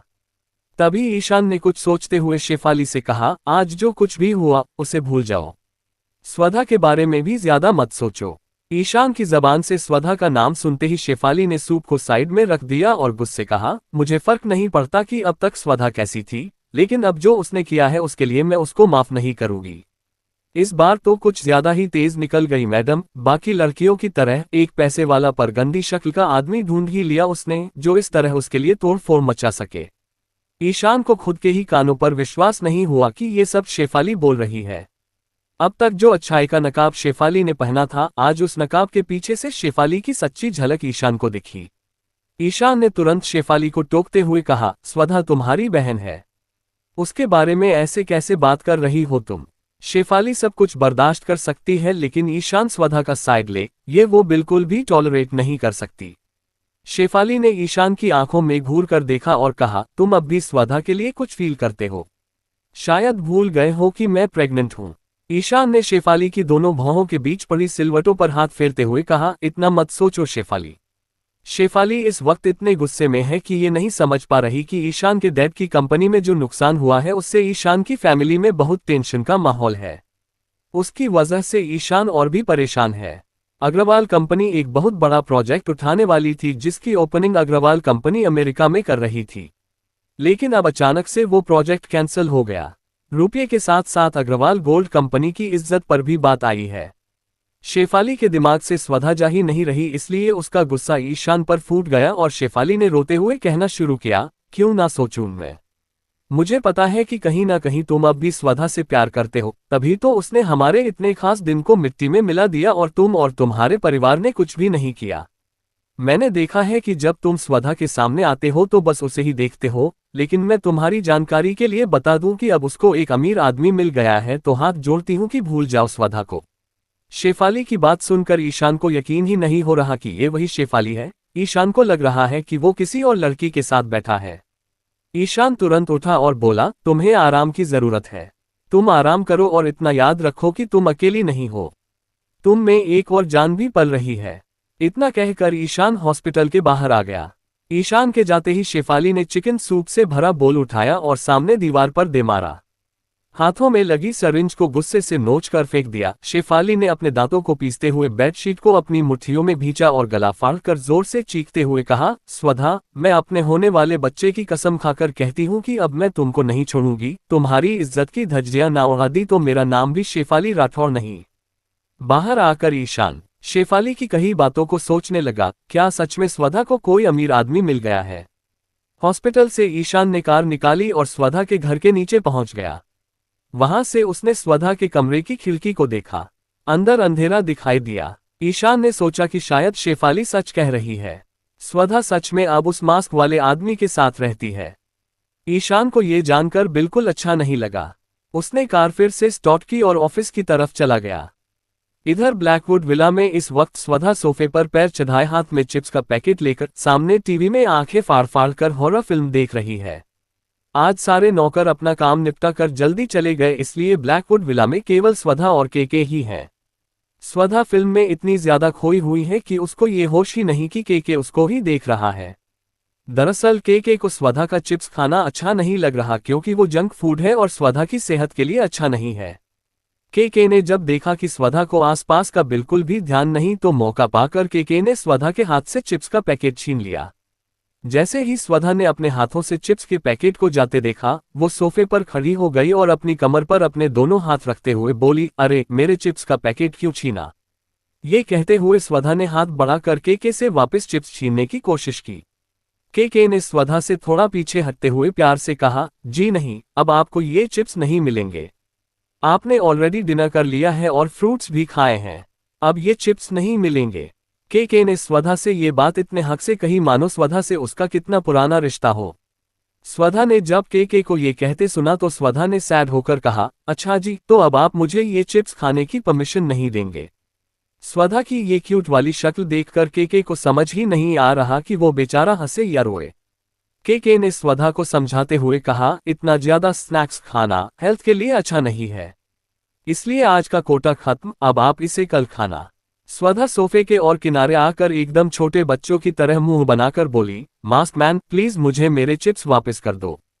के ने स्वधा को जब खुद की तरफ बढ़ते देखा तो उसने चिप्स के पैकेट को अपने हाथों से पीछे की ओर कर लिया। इधर स्वधा सोफे पर उछलती हुई के की तरफ बढ़ी। तभी के ने देखा कि स्वधा अब गिरने वाली है। उसने तुरंत चिप्स का पैकेट फेंका और स्वधा को संभालने के लिए आगे बढ़ा। तभी उसका पैर सोफे के कोने से टकराया और के स्वधा को लेकर उस आलीशान सोफे पर जा गिरा। स्वधा के की बाहों में है। के और स्वधा पहली बार एक दूसरे के इतने करीब हैं कि दोनों को ही एक दूसरे की धड़कनें सुनाई दे रही हैं। स्वधा की हार्ट बीट इतनी तेज है कि उसको समझ नहीं आ रहा कि वो इस वक्त किसकी धड़कन को सुन रही है, खुद की या के की। दोनों की आंखें एक दूसरे से हट ही नहीं रही। दोनों की सांसें एक ही सुर में चल रही हैं। दोनों बस एक दूसरे से ऐसे लिपटे हैं जैसे किसी डाली की बेलें आपस में लिपटी होती हैं। स्वधा ने खुद को थोड़ा सा संभालते हुए और के को धक्का देते हुए कहा, हटो ऊपर से, बहुत भारी हो आप। हालांकि के बहुत फिट है लेकिन उसकी लंबाई के हिसाब से जो उसका वजन है वो स्वधा के लिए काफी ज्यादा है। जब के ने देखा कि स्वधा अभी इस वक्त बहुत अच्छे मुंह में है तो के ने स्वधा को चिढ़ाते हुए कहा, तुम्हारे कहने का मतलब है कि मैं अपना वजन कम करूं। स्वधा ने शर्माते हुए कहा, जी नहीं, मेरे कहने का मतलब है कि आप बस उठ जाओ अभी। उद्धरण चिन्ह। के ने स्वधा को छेड़ते हुए कहा, और अगर मैं ना उठना चाहूं तो। स्वधा ने अपना मुंह बनाते हुए कहा, आप बहुत बेशर्म हैं। के अचानक बहुत सीरियस हो गया। स्वधा ने के की आंखों में वो गंभीरता नहीं देखी जो के की आंखों में साफ झलकती है। के ने स्वधा के चेहरे के एकदम करीब आकर कहा, चांद, मैं तुम्हें बहुत चाहता हूं। मैं तुम्हें हमेशा बहुत खुश रखूंगा। तुम्हें अब कभी अकेले नहीं लड़ना पड़ेगा। इस दौरान के ने इन सारी बातों को कई बार स्वधा से कहा है। अगर किसी शख्स को बात करना पसंद ना हो और वो ही इंसान अपनी कही बातों को दोहराए, इसका मतलब साफ है कि अब वो शख्स बदल रहा है। स्वधा ने हंसते हुए कहा, हाँ पता है, आपने मुझसे ये बातें कई बार कही हैं। अब आप उठो ना मेरे ऊपर से। के ने स्वधा को चिढ़ाते हुए कहा, मैंने ये भी कई बार कहा है ना कि मेरा उठने का मन नहीं कर रहा। स्वधा कुछ कहने को हुई कि तभी के ने उसके मुंह पर अपना हाथ रख दिया। स्वधा की आंखें के की आंखों से टकरा गई। स्वधा ने देखा कि के की आंखों में इस वक्त कई सवाल गश्त लगा रहे हैं। स्वधा उन सवालों का जवाब देना चाहती है लेकिन अभी ये सही वक्त नहीं है। के अब भी स्वधा के ऊपर ही लेटा हुआ है। स्वधा ने सोचा कि काश मैं तुम्हें बता पाती कि मुझे अब प्यार से बहुत डर लगता है। मैं जानती हूं, जिस दिन मैंने तुम्हें अपना मान लिया उसी दिन से तुम मुझसे दूर होने लगोगे। जिस दिन मैंने अपने दिल के दरवाजे तुम्हारे लिए खोले उसी दिन तुम भी बाकी सबकी तरह मुझे छोड़ दोगे और मैं तुम्हें खोना नहीं चाहती। स्वधा के दिमाग में ये किसी फिल्म की तरह चल रहा है और उसकी झलक उसकी आंखों में दिख रही है जिसे के पढ़ने की कोशिश कर रहा है। तभी स्वधा की आंखों से आंसू बहने लगे। स्वधा ने रुंधी हुई आवाज में कहा, मुझसे दूर हटो। के ने जब स्वधा की रुंधी हुई आवाज सुनी तो उसे अचानक से होश आया। वो कब से स्वधा के ऊपर लदा हुआ है, ये सोचकर के को अचानक बहुत शर्मिंदगी महसूस हुई। के ने कहा, सॉरी चांद, पता नहीं क्या हो गया था मुझे, मैं अब ये दोबारा कभी नहीं करूंगा। बस आज मुझे माफ कर दो। के की बातें सुनकर स्वधा की आंखों से आंसुओं की धार बह निकली। स्वधा को रोते देख के का मन किया कि वो खुद को ही पीट डाले। उससे बहुत बड़ी गलती हो गई। के स्वधा के आंसुओं को पोंछते हुए कहने लगा, सॉरी ऐसे मत रो, मैं सच में बहुत शर्मिंदा हूं। मैं वादा करता हूं अब ये दोबारा कभी नहीं होगा। बस रोना बंद करो। इस वक्त के मास्क के पीछे एक रोशनी सी नजर आ रही है। जब स्वधा ने के की आंखों में शर्मिंदगी देखी तो उसने कुछ सोचते हुए कहा, माफी मांगने की जरूरत नहीं है, पर आपको मैं एक बात क्लियर कर देना चाहती हूँ। बेशक मैंने आपसे शादी के लिए हाँ कहा है, लेकिन मेरी लाइफ में अभी शादी की कोई जगह नहीं है। ये शादी इस बात का प्रूफ है कि मैं आपको कभी भी छोड़कर नहीं जाऊंगी। हम दोस्त हैं या दोस्त से थोड़ा ज्यादा, लेकिन हम हस्बैंड वाइफ की जिंदगी अभी नहीं जी सकते। अभी मुझे मेरा ग्रेजुएशन कंप्लीट करना है और खुद के लिए कुछ करना है, तो अभी मुझे थोड़ा वक्त चाहिए। स्वधा के मना करने के पीछे सिर्फ यही एक वजह नहीं है। इसके पीछे एक दूसरा कारण ये भी है कि उसको ये लगता है कि वो जिसको भी अपने करीब लाती है वही उससे दूर हो जाता है, और वो नहीं चाहती कि के उससे दूर चला जाए और स्वधा फिर से अकेली रह जाए। क्या स्वधा अपने दिल की बात के से शेयर करेगी? क्या स्वधा ये जानना नहीं चाहेगी कि के आखिर है कौन? स्वधा का के इतने करीब आना कहीं के को कमजोर तो नहीं कर देगा? क्या जल्दी ही स्वधा के का चेहरा देखने वाली है? जानने के लिए पढ़ते रहिए। स्वधा की रसोई। के साथ फिजिकल न होने के पीछे स्वधा के पास कई रीजंस हैं। एक तो अभी अभी उसका दिल टूटा है। ईशान ने जो भी स्वधा के साथ किया है उससे स्वधा अभी तक बाहर नहीं आई है। दूसरी तरफ स्वधा ने अपनी जिंदगी में बस खोया है, इसलिए के की बातों पर पूरी तरह से स्वधा को भरोसा नहीं हो पा रहा है। वो ये बात के से कह नहीं पा रही, लेकिन इतनी जल्दी स्वधा का मूव ऑन होना उसके लिए बहुत मुश्किल है।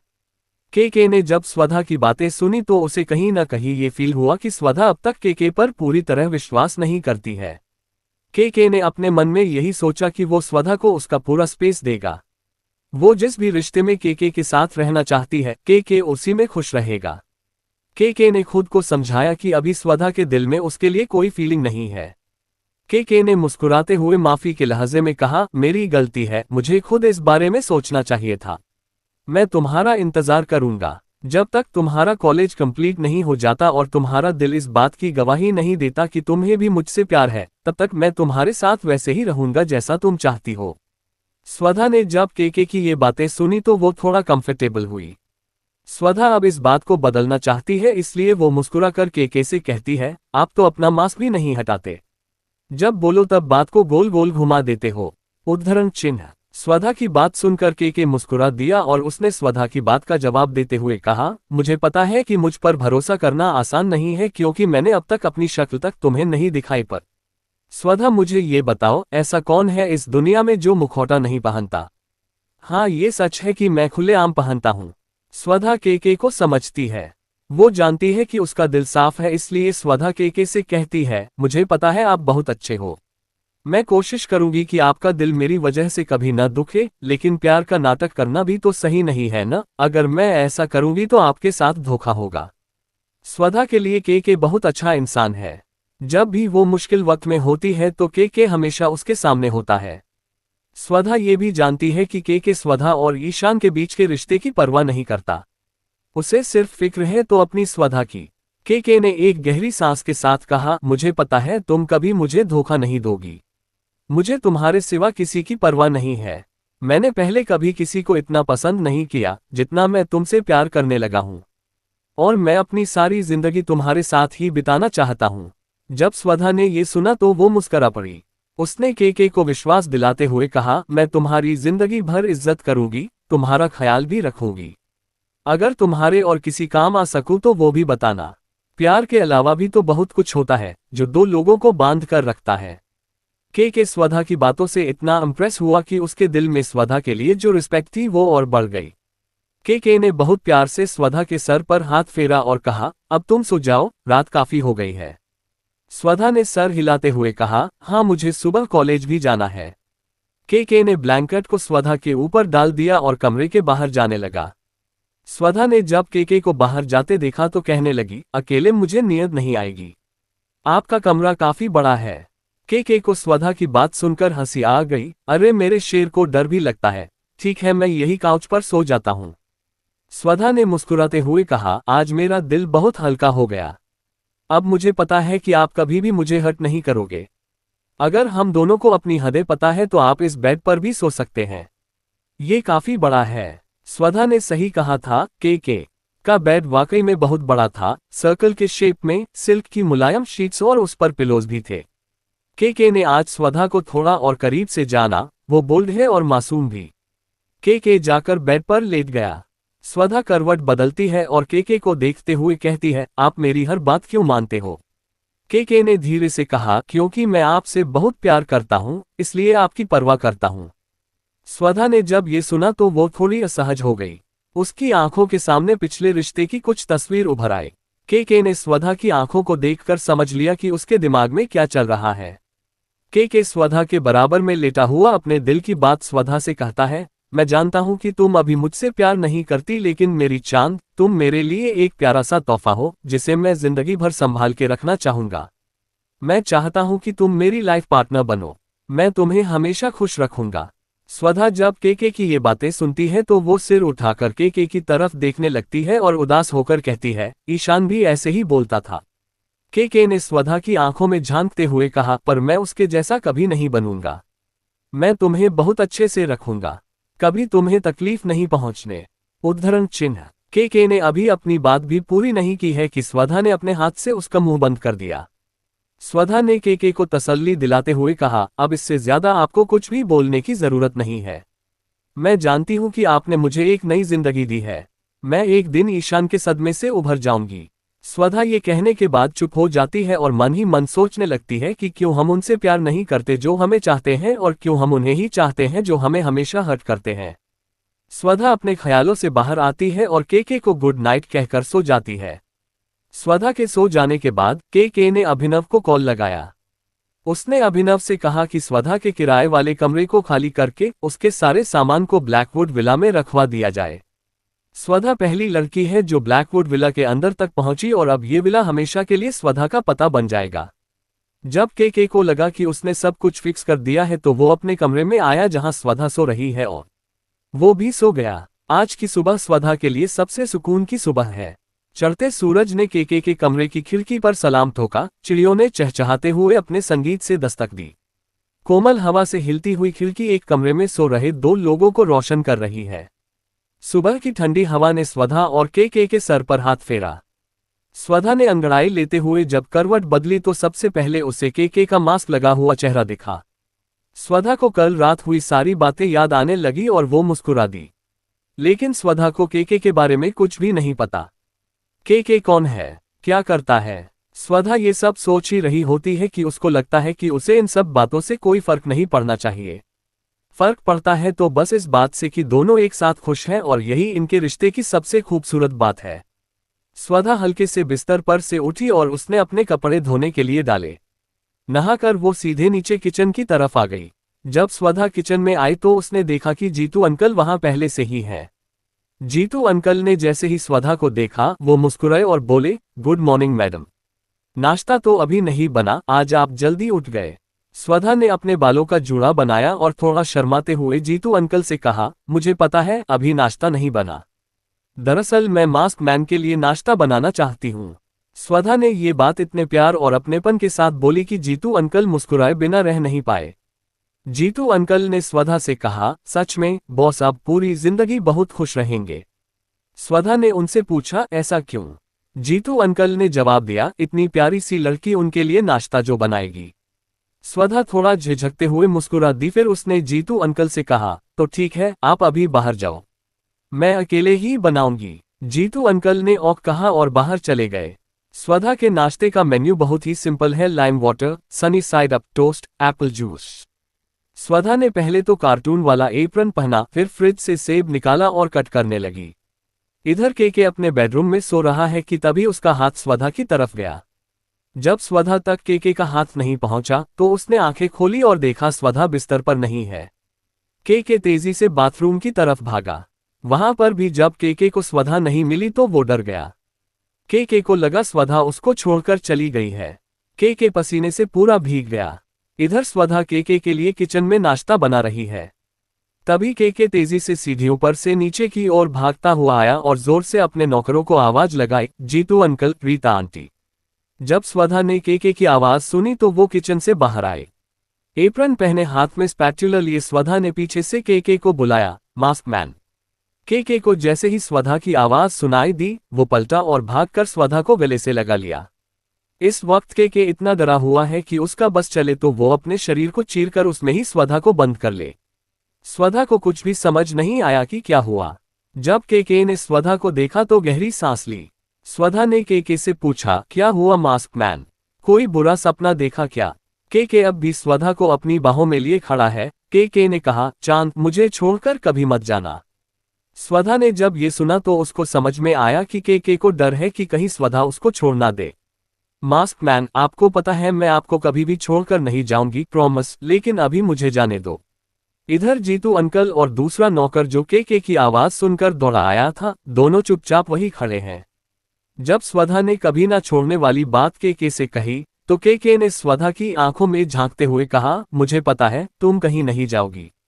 स्वधा ने जब अपने लिए केके की आंखों में भरोसा देखा तो वो बहुत खुश हो गई। जब हमें मोहब्बत होती है तो उसको खोने का डर भी साथ में ही आता है। सालों बाद मिली खुशी कहीं पल भर की ना हो, इतना सोचना तो बनता है। केके की निगाह अचानक स्वधा के हाथ पर पड़ी तो उसने मुस्कुराते हुए पूछा, ये हाथ में स्पैचुला क्यों ले रखा है? स्वधा ने कहा, क्योंकि मैं आपके लिए ब्रेकफास्ट बना रही हूं। उद्धरण चिन्ह। केके जब ये सुना तो नाराजगी के साथ अपने नौकरों को डांटते हुए कहा, मैंने आप लोगों को अपनी वाइफ के लिए नाश्ता बनाने के लिए रखा है और आप मेरी वाइफ से ही खाना बनवा रहे हैं। रीता आंटी ने डरते हुए कहा, मालिक हम तो। उनकी बात शुरू होने से पहले ही स्वधा ने बीच में बोलते हुए कहा, आप इन लोगों को कुछ मत बोलो, इसमें इन लोगों की कोई गलती नहीं है, मैंने ही इन्हें मना किया, मैं आपके लिए खुद ब्रेकफास्ट बनाना चाहती हूँ। केके ने स्वधा के हाथ से स्पैचुला लेते हुए कहा, मैं तुम्हें ये काम करते हुए नहीं देख सकता, तुम सिर्फ खुश रहो और आराम करो। वास्तव में केके स्वधा के कंसर्न को लेकर खुश है कि वो उसके लिए ब्रेकफास्ट बनाना चाह रही है। वो चाहता भी है कि उसकी होने वाली पत्नी उसके लिए रोज ब्रेकफास्ट बनाए, पर वो अपनी स्वधा को इतनी मेहनत करते हुए नहीं देख सकता। स्वधा ने नॉर्मली कहा, तो ब्रेकफास्ट बनाने में कौन सी इतनी मेहनत लगती है? केके ने बहुत प्यार से स्वधा से कहा, ठीक है, पर आज के बाद तुम किचन में कोई काम करने नहीं जाओगी। स्वधा ने सिर हिलाते हुए कहा, ठीक है, पर इस बात के लिए रीता आंटी को तो कुछ मत बोलो। केके बॉस की तरह ऑर्डर देता है, आप सब लोग यहां से बाहर जाएं। नौकरों के बाहर जाते ही स्वधा ने केके का हाथ पकड़ा और उसे किचन में ले गई। स्वधा ने ब्रेकफास्ट की ओर इशारा करते हुए कहा, ये सब मैंने बनाया है, खासतौर पर आपके लिए। केके ने प्यार से कहा, ये सब देखकर मुझे बहुत भूख लग रही है। केके और स्वधा अपनी जिंदगी के सबसे उम्दा पल एक साथ जी रहे हैं। भले ही केके ने स्वधा को बूंद भर ही हासिल किया हो, पर उसे खोने का डर समंदर जितना है। ऐसा क्या हुआ है केके की जिंदगी में जिसकी वजह से वो स्वधा को खोने से इतना डरता है? क्या होगा जब स्वधा की जिंदगी के बारे में बाकी लोगों को पता चलेगा? स्वधा आरती से क्या कहेगी कि वो इतने दिन कहाँ थी? Fake rumour. इश्क की बेड़ियां इतनी खूबसूरत होती हैं कि कोई इनमें बंधे बिना नहीं रह पाता। इश्क की चादर किसी मजार पर मत्था टेकने की दुआ है, जिसे सर पर डालकर लगता है कि इससे पवित्र और कुछ भी नहीं।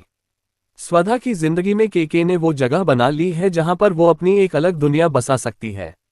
आज अपनी दुनिया में स्वधा ने जो पहली तस्वीर बनाई वो बेहद प्यारी है। केके ने जब स्वधा की मेहनत देखी तो वो मन ही मन बहुत खुश हुआ। केके जल्दी से शावर लेकर नीचे आया तो देखा कि स्वधा ने नाश्ता टेबल पर लगा दिया है और बैठी केके का इंतजार कर रही है। स्वधा ऐसी लड़की है जिसने केके की जिंदगी में नए रंग भर दिए हैं। केके ने जब देखा कि स्वधा उसका इंतजार कर रही है तो वो जल्दी से जाकर नाश्ते की टेबल पर बैठ गया। केके ने स्वधा से कहा, चांद, अगर तुम्हें बुरा ना लगे तो हम एक ही प्लेट में खाएं। केके जैसे बड़े आदमी का स्वधा से इजाजत मांगना स्वधा को थोड़ा असहज कर देता है। स्वधा ने बिना कोई जवाब दिए अपने और केके के लिए नाश्ता निकाला और टोस्ट का एक टुकड़ा केके को अपने हाथ से खिलाया। केके ने कभी नहीं सोचा था कि वो अब कभी भी ऐसी जिंदगी जिएगा। केके को स्वधा का बनाया नाश्ता बहुत अच्छा लगा। हालांकि वो नहीं चाहता कि स्वधा किचन में जाए और काम करे, लेकिन आज जब घर के शेफ ने नहीं बल्कि उसकी चांद ने अपने हाथों से बना नाश्ता कराया तो केके को इसका स्वाद बहुत अलग लगा। नाश्ता फिनिश करके स्वधा ने केके से कहा, मास्क मैन, अब कॉलेज जाना है। केके का बस चले तो इस वक्त न ही वो कहीं जाए और न ही स्वधा को कहीं जाने दे। लेकिन केके जानता है कि ये पॉसिबल नहीं है। केके ने अभिनव को आवाज दी, अभिनव। उद्धरण चिन्ह। अभिनव ने तुरंत हाजिर होते हुए कहा, जी बॉस, गाड़ी रेडी है। के ने अपने हाथों को धोते हुए कहा, स्वधा मैडम को कॉलेज छोड़कर आओ। स्वधा ने अभिनव से कहा, आप यहीं रुको, मैं बैग लेकर आती हूँ। स्वधा का मन भी कॉलेज जाने को नहीं कर रहा है। एक तो अभी अभी स्वधा ने खुश रहना शुरू किया है और कॉलेज में स्वधा जानती है कि उसको कौन कौन मिलेगा। फिर से अगर कुछ हुआ तो वो क्या करेगी। स्वधा ये सब सोचते हुए सीढ़ियों से उतर रही है कि के ने ये फील किया कि स्वधा कॉलेज जाने के लिए हिम्मत जुटा रही है। के स्वधा के पास आया और स्वधा के चेहरे को अपने हाथों में भरकर बड़े प्यार से कहा, तुम एक बात हमेशा याद रखना कि मैं साया हूं तुम्हारा, और पता है न कि साया साथ कभी नहीं छोड़ता। जब स्वधा के की इतनी प्यार भरी बातें सुनती है तो वो पूरी लाल पड़ जाती है। के की बात से स्वधा का सारा डर छूमंतर हो गया। स्वधा ने के से कहा, शाम को मिलते हैं मास्क मैन। जब स्वधा का कॉलेज आया तो स्वधा ने बहुत ही रिस्पेक्ट से अभिनव को कहा, बस यहीं रोक दीजिए। उद्धरण चिन्ह। अभिनव ने तुरंत गाड़ी पर ब्रेक लगाया। स्वधा ने कार से उतरते हुए कहा, थैंक यू मिस्टर अभिनव। उद्धरण चिन्ह। अभिनव ने भी जवाब दिया, यही है जो मैं कर सकता हूं। अभिनव की बात सुनकर स्वधा को अच्छा नहीं लगा। स्वधा ने गाड़ी से अपना बैग निकाला और अभिनव से थोड़ा नाराजगी में कहा, आपके बॉस को हंसना पसंद है, आप लोग इतना साइलेंट फेस लेकर क्यों रहते हो उनके सामने। इतना कहकर स्वधा कॉलेज की तरफ चल पड़ी। अभिनव पीछे खड़ा स्वधा को जाते हुए देख रहा है। उसने अपने होठों को चबाते हुए स्वधा पर टॉन्ट मारते हुए खुद में ही कहा, मैडम आप कुछ ज्यादा ही सोचती है। वो तभी मुस्कुराते हैं जब आपके साथ होते हैं। जब आप आसपास नहीं होती तब आपको मालूम भी नहीं होगा कि ये कैसे दिखते हैं। आखिर अभिनव को ऐसा क्यों लगा? क्या स्वधा का के की जिंदगी में आना अभिनव को सही नहीं लग रहा? स्वधा अपने क्लास की ओर जा रही है। आज वो बहुत अच्छे मूड में है। तभी पीछे से एक चीखती हुई सी आवाज आई, स्वधा वहीं रुक जाओ। स्वधा ने आवाज सुनी तो वो रुक गई। उसने पलट कर देखा तो पल्लवी उसी को ओर चली आ रही है। पल्लवी जिसने स्वधा के ऊपर चोरी का इल्जाम लगाकर उसे सबके सामने जलील किया था। पल्लवी किसी खिसियाई बिल्ली की तरह स्वधा से आज लड़ने आई है। दरअसल पल्लवी का परिवार दिवालिया घोषित होने की कगार पर आ गया है। पल्लवी के डैड की कंपनी में जिन्होंने भी इन्वेस्ट किया था उन सबको के ने किसी भी तरह की मदद देने के लिए मना कर दिया है। पल्लवी के डैड सड़क पर आ गए हैं। वो दर दर जाकर अपनी कंपनी में इन्वेस्ट करने की भीख मांग रहे हैं, जिसकी वजह से पल्लवी अपना गुस्सा स्वधा पर निकालने आई है। पल्लवी ने गुस्से में कहा, दूसरे को बर्बाद करके कैसे हीरोइन की तरह कमर मटका के घूम रही हो। मिल गई खुशी। स्वधा ने धीरे से बोलते हुए कहा, पल्लवी ये कॉलेज है, कोई लड़ाई का मैदान नहीं, और मैंने किसी को बर्बाद नहीं किया है। बेफालतू का ड्रामा मत क्रिएट करो यहाँ। पल्लवी ने चिल्लाकर कहा, तुमने बर्बाद नहीं किया होता तो आज हम लोग सड़क पर नहीं आते। पल्लवी इतनी तेज बोल रही है कि आसपास के स्टूडेंट्स भी करीब आकर हो रही इस लड़ाई को देखने लगे। दूर से जब आरती ने पल्लवी की चीखती हुई आवाज सुनी तो दौड़ते हुए वो स्वधा और पल्लवी के पास पहुंची। आरती ने जब पल्लवी को ये कहते सुना तो वो भड़क गई। उसने पल्लवी से दोगुनी आवाज में चीखते हुए कहा, हेलो पल्लवी मैडम, आप सड़क पर आ गई, इससे स्वधा को क्या लेना देना? क्यों उसका नाम घसीट रही हो? आरती को चिल्लाता देख स्वधा डर गई। उसे लगा कि अब लड़ाई हो जाएगी। उसने धीरे से आरती को शांत कराते हुए कहा, आरती चुप रहो। पल्लवी ने तंज कसते हुए से कहा, सबको पता है कि आजकल ये स्वधा एक बदसूरत से दिखने वाले आदमी के साथ गुलछर्रे उड़ा रही है।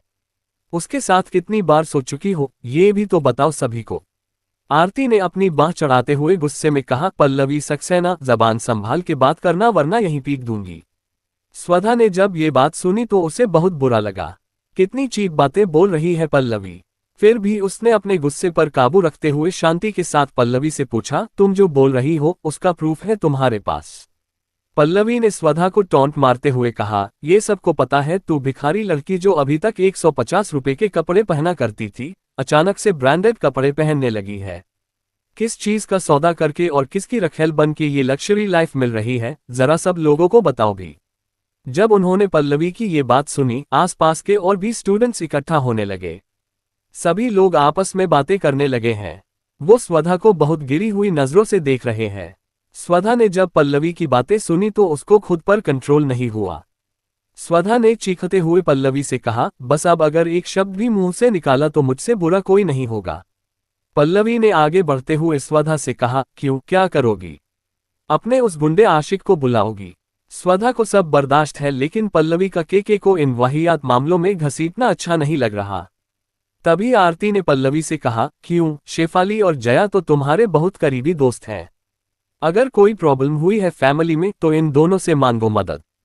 स्वधा पर क्यों चिढ़ रही हो? पल्लवी ने आरती की बात का कोई जवाब नहीं दिया, बस स्वधा की बांह पकड़ के गुस्से में बोली, आज मैं तुम्हें इतना पीटूंगी कि तुम यही अपनी सांसें तोड़ दोगी। स्वधा ने पल्लवी की आंखों में आंखें डाल के जवाब दिया, अच्छा दम है तो हाथ लगा कर देखो। पल्लवी ने आगे बढ़कर स्वधा को खींचकर एक झापड़ मारा। स्वधा ने पल्लवी के बाल नोचने शुरू कर दिए। आरती ने जैसे ही ये देखा वो पल्लवी को स्वधा से दूर करने के लिए अपनी तरफ खींचने लगी। जब जया ने ये देखा तो वो दौड़ कर आए और आरती से लिपट गई और आरती और जया की लड़ाई स्टार्ट हो गई। कॉलेज के सारे स्टूडेंट्स ये तमाशा कई बार देख चुके हैं, इसलिए कोई भी आगे आकर इस झगड़े को शांत नहीं करना चाहता। तभी पीछे से एक गुस्से भरी आवाज ने सबका ध्यान अपनी ओर खींचा, ये क्या कर रही हो तुम दोनों? आलोक आरती के कॉलेज इसलिए आया था कि वो ये जान सके कि स्वधा कैसी है, लेकिन आते ही उसने देखा कि ये चार बिल्लियों आपस में एक दूसरे का खून करने पर आमादा हैं। आलोक ने आरती और स्वधा को हाथ पकड़कर साइड करते हुए कहा, ये सब करने आते हो यहाँ, क्या चल रहा है? आरती ने आलोक से गुस्से में कहा, भाई जी, पल्लवी ने स्वधा को बहुत गंदा गंदा बोला। उद्धरण चिन्ह। पल्लवी ने आलोक को देखा और उससे कहने लगी, हाँ बोला तो है। शेफाली की सगाई में तुम लोग नहीं थे ना, वरना तुम लोग भी यही कहते जो मैंने कहा है। आलोक स्वधा को बचपन से जानता है, इसलिए आलोक ने पल्लवी की बातों पे कोई ध्यान न देकर पास खड़ी स्वधा से पूछा, स्वधा तुम ठीक हो ना? स्वधा ने सर झुकाए हुए ही जवाब दिया, हाँ आलोक मैं ठीक हूं। जब पल्लवी ने देखा कि आलोक ने भी उसकी बात नहीं सुनी तो उसका दिमाग और हिल गया। उसने ताली बजाते हुए कहा, क्या बात है स्वधा, तुम इतनी मासूम शक्ल बनाकर कितनी ज्यादा भोली दिखती हो, लेकिन क्या दिमाग लगाया है तुमने? एक तरफ उस राक्षस जैसे दिखने वाले आदमी के साथ सोती हो और दूसरी तरफ यहाँ आलोक पर भी डोरे डाल रही हो। इस शहर का कोई अमीरजादा छोड़ोगी या सबकी रखेल बनने का इरादा है? पल्लवी की इतनी बेकार बातें सुनकर आरती से रहा नहीं गया। उसने अपनी शर्ट की बाह चढ़ाते हुए कहा, Pallavi you beach, don't talk nonsense. उद्धरण चिन्ह। स्वधा ने आरती को पीछे से पकड़ लिया और उसको शांत करते हुए बोली, अरे मत लड़ो, अब उसको जो कहना है कहने दो। आलोक ने भी पल्लवी की गंदगी में शामिल होने की जरूरत नहीं समझी। उसने सीधा स्वधा से कहा, स्वधा तुम परेशान मत हो, I will help you investigate this matter. जब आलोक राजपूत के ये शब्द बाकी लोगों के कानों तक पहुंचे तो सबने अपने मन में यही सोचा कि स्वधा बहुत लकी है, लेकिन स्वधा ने आलोक से मदद लेने के लिए मना कर दिया और कहा, नहीं कोई जरूरत नहीं है, मैं खुद कर लूंगी। इसके बाद स्वधा बिना डरे आरती और पल्लवी के पास गई और बहुत ही शांति से उनसे सवाल किया, ये बताओ तुम लोगों को क्या मिलता है ऐसे मुझे हर रोज बेइज्जत करके? जया ने स्वधा की आंखों के सामने हाथ हिलाया और कहा, मैडम अब आप टॉपिक चेंज मत करें, सबने देखा कि शेफाली की सगाई वाले दिन क्या हुआ था। तुम खुद बताओ, तुम उस मास्क वाले के साथ नहीं सोई हो? पल्लवी ने भी अपनी चोट पर फूंक मारते हुए कहा, और अगर कुछ लोगों को इस बात पर ट्रस्ट नहीं तो जाकर बाकी लोगों से पूछ ले। जब आलोक ने पल्लवी और जया की बातें सुनी तो उसको भरोसा ही नहीं हुआ। वो अपने मन में सोचने लगा, स्वधा कभी ऐसा नहीं कर सकती। तभी आलोक स्वधा की तरफ कुछ पूछने के लिए मुड़ा, लेकिन आरती ने आलोक को रोकते हुए कहा, भाई जी, स्वधा नहीं चाहती कि हम इस मामले में इन्वॉल्व हो, तो आप उससे कुछ मत पूछो। स्वधा चुपचाप वही खड़ी है, वो सोच रही है कि ये लोग मेरे बारे में जो भी बकवास कर रहे हैं वो मुझे हर्ट नहीं कर रहा, लेकिन ये लोग केके को एक गलत इंसान समझ रहे हैं और ऐसा मैं नहीं होने दूंगी, क्योंकि अब मास्क मैन मेरी जिंदगी में बहुत अलग अहमियत रखते हैं। स्वधा ने तय किया कि वो इन लोगों को बिना जवाब दिए नहीं जाने देगी। उसने फुल कॉन्फिडेंस में कहा, मैं तुम लोगों को एक सलाह देना चाहती हूँ, तुम लोग मुझसे जितना दूर रहोगे उतना ही अच्छा रहेगा, वरना इसके बाद जो भी होगा वो तुम लोग झेल नहीं पाओगे। स्वधा की बात सुनकर पल्लवी ने उस पर टॉन्ट मारा और कहा, तुम्हें क्या लगता है कि तुम कौन हो? एक गंदे दिखने वाले अमीर आदमी की रखेल होने का इतना घमंड? ये बात तुम जान लो, अभी नहीं तो और कभी वो आदमी तुम्हें अपनी जिंदगी से निकाल कर फेंक देगा, बिल्कुल वैसे ही जैसे ईशान ने किया था। आरती के लिए अब खुद को रोकना नामुमकिन हो रहा है। उसने आगे आकर जैसे ही कुछ कहना चाहा, आलोक ने उसको रोक दिया। आरती गुस्से से पल्लवी को देखने लगी। आलोक ने आगे आकर पल्लवी को जवाब दिया, मैडम पल्लवी, आपकी बातें बहुत ही गंदी हैं। आपको अंदाजा नहीं है कि आप कितने लोगों के सामने एक लड़की होकर दूसरी लड़की को इस तरह से बेइज्जत और बदनाम कर रही हैं। अगर इसके बाद यहाँ कुछ भी गलत होता है तो उसका जिम्मेदार मैं नहीं हूँ। ये बात आप और यहाँ जितने भी लोग खड़े हैं वो सुन लें। क्या आलोक की बातों का असर पल्लवी पर होगा? क्या होगा जब आरती को स्वधा और के रिश्ते के बारे में पता चलेगा? स्वधा को थप्पड़ मारकर क्या पल्लवी ने अपनी मौत को बुलावा दिया है? जानने के लिए पढ़ते रहिए के इन कॉलेज। आलोक की धमकी का कोई भी असर पल्लवी पर नहीं हुआ और उसने स्वधा को घूरते हुए तंज के साथ कहा, स्वधा तुम तो काफी चालाक निकली। पहले तो तुमने अपनी उम्र से दोगुने एक अमीर आदमी के साथ पैसों के लिए रिश्ता बनाया और अब राजपूत खानदान के इस इकलौते चिराग के साथ अपनी फिजिकल नीड को पूरा करने का इरादा है। मैं तो ये सोच के हैरान हूं कि तुम आने वाले टाइम में किसी अमीर घर के लड़के को छुड़ोगी या नहीं। स्वधा ने पल्लवी को वार्न करते हुए कहा, पल्लवी अगर तुमने अब एक सिंगल वर्ड भी बोला तो इस कॉलेज के गेट से बाहर नहीं निकल पाओगी। स्वधा ने इस तरह की धमकी पहले कभी किसी को नहीं दी थी। स्वधा ने हमेशा अपने पेशेंस से काम लिया। उसको किसी ने कितना भी बुली क्यों ना किया हो, उसने कभी इस तरह से रिएक्ट नहीं किया है।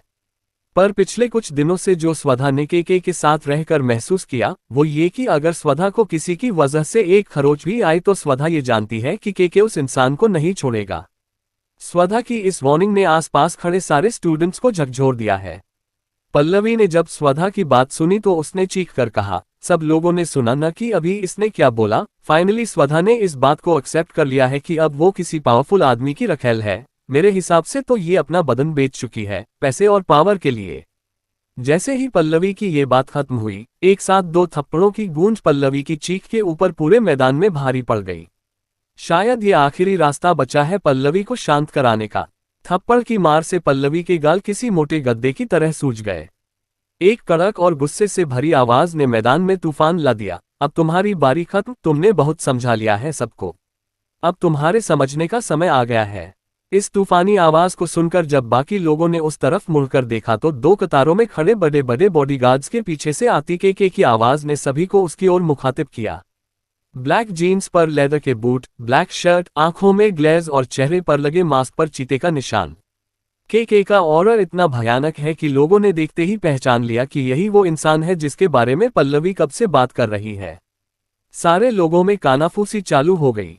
किसी की नजर के मास्क से ही नहीं हट रही। स्वधा ने जब के को देखा तो उसकी आंखों में आंसू छलक आए। उसने धीरे से कहा, मास्क मैन तुम आ गए। साहिल से मिली खबर ने के को तुरंत स्वधा के कॉलेज में आने पर मजबूर कर दिया। के ने ऑफिस का सारा काम छोड़ा और के डी ग्रुप के साथ यहां आ पहुंचा। जब पल्लवी ने अपने सामने के को देखा तो वो अंदर तक कांप गई। उसको शेफाली की सगाई में के का भयानक रूप याद आ गया। के की कही बात का एक एक शब्द पल्लवी के कानों में गूंजने लगा। वो बुरी तरह डर गई। इधर आलोक ने जब के को स्वधा के पास खड़े देखा तो वो थोड़ा अनकंफर्टेबल फील करने लगा और उसके माथे पर पसीने की एक परत उभर आई। आरती ने के को देखते ही पहचान लिया कि ये वही मास्क मैन है जिसके बारे में स्वधा ने आरती को बताया था। अपनी लंबी टांगों से चलकर मास्क मैन स्वधा के करीब आया तो उसने देखा कि स्वधा के चेहरे पर थप्पड़ का निशान है। के ने जैसे ही उस निशान को देखा उसके शरीर का सारा खून उबाल मारने लगा। उसकी आंखों में मौत दिखाई देने लगी। इस वक्त के इतना भयानक नजर आ रहा है कि मानो किसी काले अंधेरे से निकलकर कोई शैतान खड़ा हो। पल्लवी और जया ने इससे पहले भी के इस भयानक रूप को देख रखा है, इसलिए वो दोनों डर से कांप रही हैं। जब स्वधा ने उन दोनों को इतना डरा हुआ देखा तो उसने के से कहा, मास्क मैन प्लीज शांत हो जाओ, इतना गुस्सा सेहत के लिए अच्छा नहीं होता। के ने स्वधा के गालों को छुआ और प्यार से उसको अपने पीछे खड़ा कर दिया और धीरे से पल्लवी की तरफ घुमा। पल्लवी ने जब के को एकदम खुद के सामने खड़े देखा तो वो डर के पीछे हटी और हड़बड़ाकर जमीन पर गिर पड़ी। के ने पल्लवी की तरफ बढ़ते हुए कहा, अभी थोड़ी देर पहले आप जो बकवास कर रही थी उस वक्त काफी अच्छी लग रही थी। पल्लवी इतना डर गई कि वो जोर जोर से रोने लगी। उसने हाथ जोड़ते हुए के से कहा, मुझसे गलती हो गई, मुझे माफ कर दो, मैं दोबारा ये करने की हिम्मत भी नहीं कर सकती। के ने साहिल से कहा, साहिल इस यंग लेडी को दूसरों के गाल पर थप्पड़ मारना बहुत पसंद है, ऐसा करते हैं अब ये खुद के गाल पर खुद से ही थप्पड़ मारेगी जब तक मैं मना ना करूं। हालांकि इस पूरे नाटक में जया भी शामिल थी लेकिन वो मौका पाकर वहां से निकल गई। जब जया धीरे से वहां से गायब हो रही थी तो स्वधा ने उससे जाते हुए देखा था, पर स्वधा ने कुछ नहीं कहा क्योंकि वो बदला लेने पर यकीन नहीं करती। पल्लवी लगातार रोए जा रही है। साहिल ने एक दो बार पल्लवी को जमीन से उठने के लिए कहा, लेकिन वो सुन ही नहीं रही। तभी केके ने पास में खड़े एक गार्ड को बुलाया और एक जोर का तमाचा उसके गाल पर जड़ दिया। केके का तमाचा खाकर वो गार्ड वहीं गिरकर बेहोश हो गया। केके ने साहिल से कहा, अगर मैडम को ये ज्यादा सही लगता है तो यही कर देते हैं। पल्लवी ने जैसे ही केके की ये बात सुनी, वो कांपती हुई टांगों से खड़ी हुई और उसने खुद के गालों पर तमाचे मारने शुरू कर दिए। पल्लवी का चेहरा बुरी तरह सूज गया है। उसकी हालत देखकर स्वधा ने अपनी आंखें बंद कर ली और केके का हाथ कसकर पकड़ते हुए बोली, एमएसएस मैन बस करो। उद्धरण चिन्ह। जब केके ने देखा कि स्वधा पल्लवी को देखकर बहुत डर रही है तो केके ने साहिल से कहा कि पल्लवी को रोक दे। गालों पर पड़े इतने सारे तमाचों की वजह से पल्लवी को इतना दर्द हुआ कि वो उसे सहन नहीं कर पाए और बेहोश होकर गिर पड़ी। सारे लोग केके का ये विकराल रूप देखकर कहीं ना कहीं डर गए कि तभी आसपास खड़े स्टूडेंट्स में से एक स्टूडेंट ने हीरो बनते हुए कहा, किसी को इस तरह से मजबूर करना कि वो खुद को ही पीट डाले, ये गलत है। मैं अभी पुलिस को कॉल करता हूँ। केके ने उसकी बात का कोई जवाब नहीं दिया, पर कुछ ही देर में साहिल ने उसको कंधे से उठाकर मैदान के दूसरी तरफ फेंक दिया। सारे स्टूडेंट्स ने जब अपनी आंखों से एक लड़के को दूसरे लड़के को उठाकर फेंकते देखा तो सब खिसक कर 2 कदम पीछे हो गए। उन्हें डर है कि कहीं उनकी भी हालत ऐसी न हो जाए। केके ने धमकी भरे लहजे में सबको वार्निंग देते हुए कहा, मैं यहाँ पर नहीं हूं तो इसका मतलब तुम मेरी चांद को बुली करोगे। अगर दोबारा तुम में से किसी ने भी स्वधा के साथ कुछ भी ऐसा किया तो वो इस कैंपस में दोबारा कभी नजर नहीं आएगा। स्वधा ने केके को धीरे से पुकारा, मास्क मैन। केके ने स्वधा की ओर देखते हुए कहा, डरने की कोई जरूरत नहीं है, मैं हूं तुम्हारे साथ। स्वधा हाँ में सिर हिलाकर चुपचाप खड़ी हो गई। केके ने साहिल को ऑर्डर देते हुए कहा, साहिल, मुझे कल तक इस कॉलेज के प्रिंसिपल के तबादले का कागज मेरी टेबल पर चाहिए। इस वक्त सभी लोग केके को एक डेविल की तरह देख रहे हैं। केके ने बुलंद आवाज में कहा, चलो निकलो सब लोग यहाँ से। केके के बोलते ही सभी स्टूडेंट्स इस तरह से भागे जैसे उन्हें किसी कुत्ते ने दौड़ाया हो। मैदान पर केके, स्वधा, साहिल, आरती और आलोक को छोड़कर सभी लोग जा चुके हैं। केके ने साहिल को स्वधा के गाल पर आए निशान के लिए मेडिसिन लाने के लिए भेज दिया। साहिल वहां से तुरंत हरीश के पास दवा लेने के लिए निकल गया।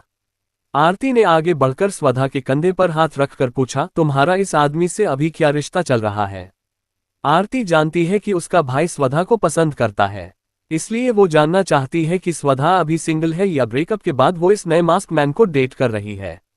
स्वधा ने आरती से कहा, यह बहुत लंबी कहानी है, कभी फुर्सत में बताऊंगी। आलोक ने फिक्र दिखाते हुए कहा कि तुम जानती भी हो ये अच्छा आदमी है या नहीं? तुम इस मास्क के पीछे छिपे इसके गंदे इरादों से वाकिफ नहीं हो। आलोक को ये कहते हुए जब केके ने देखा तो वो स्वधा की तरफ देखने लगा।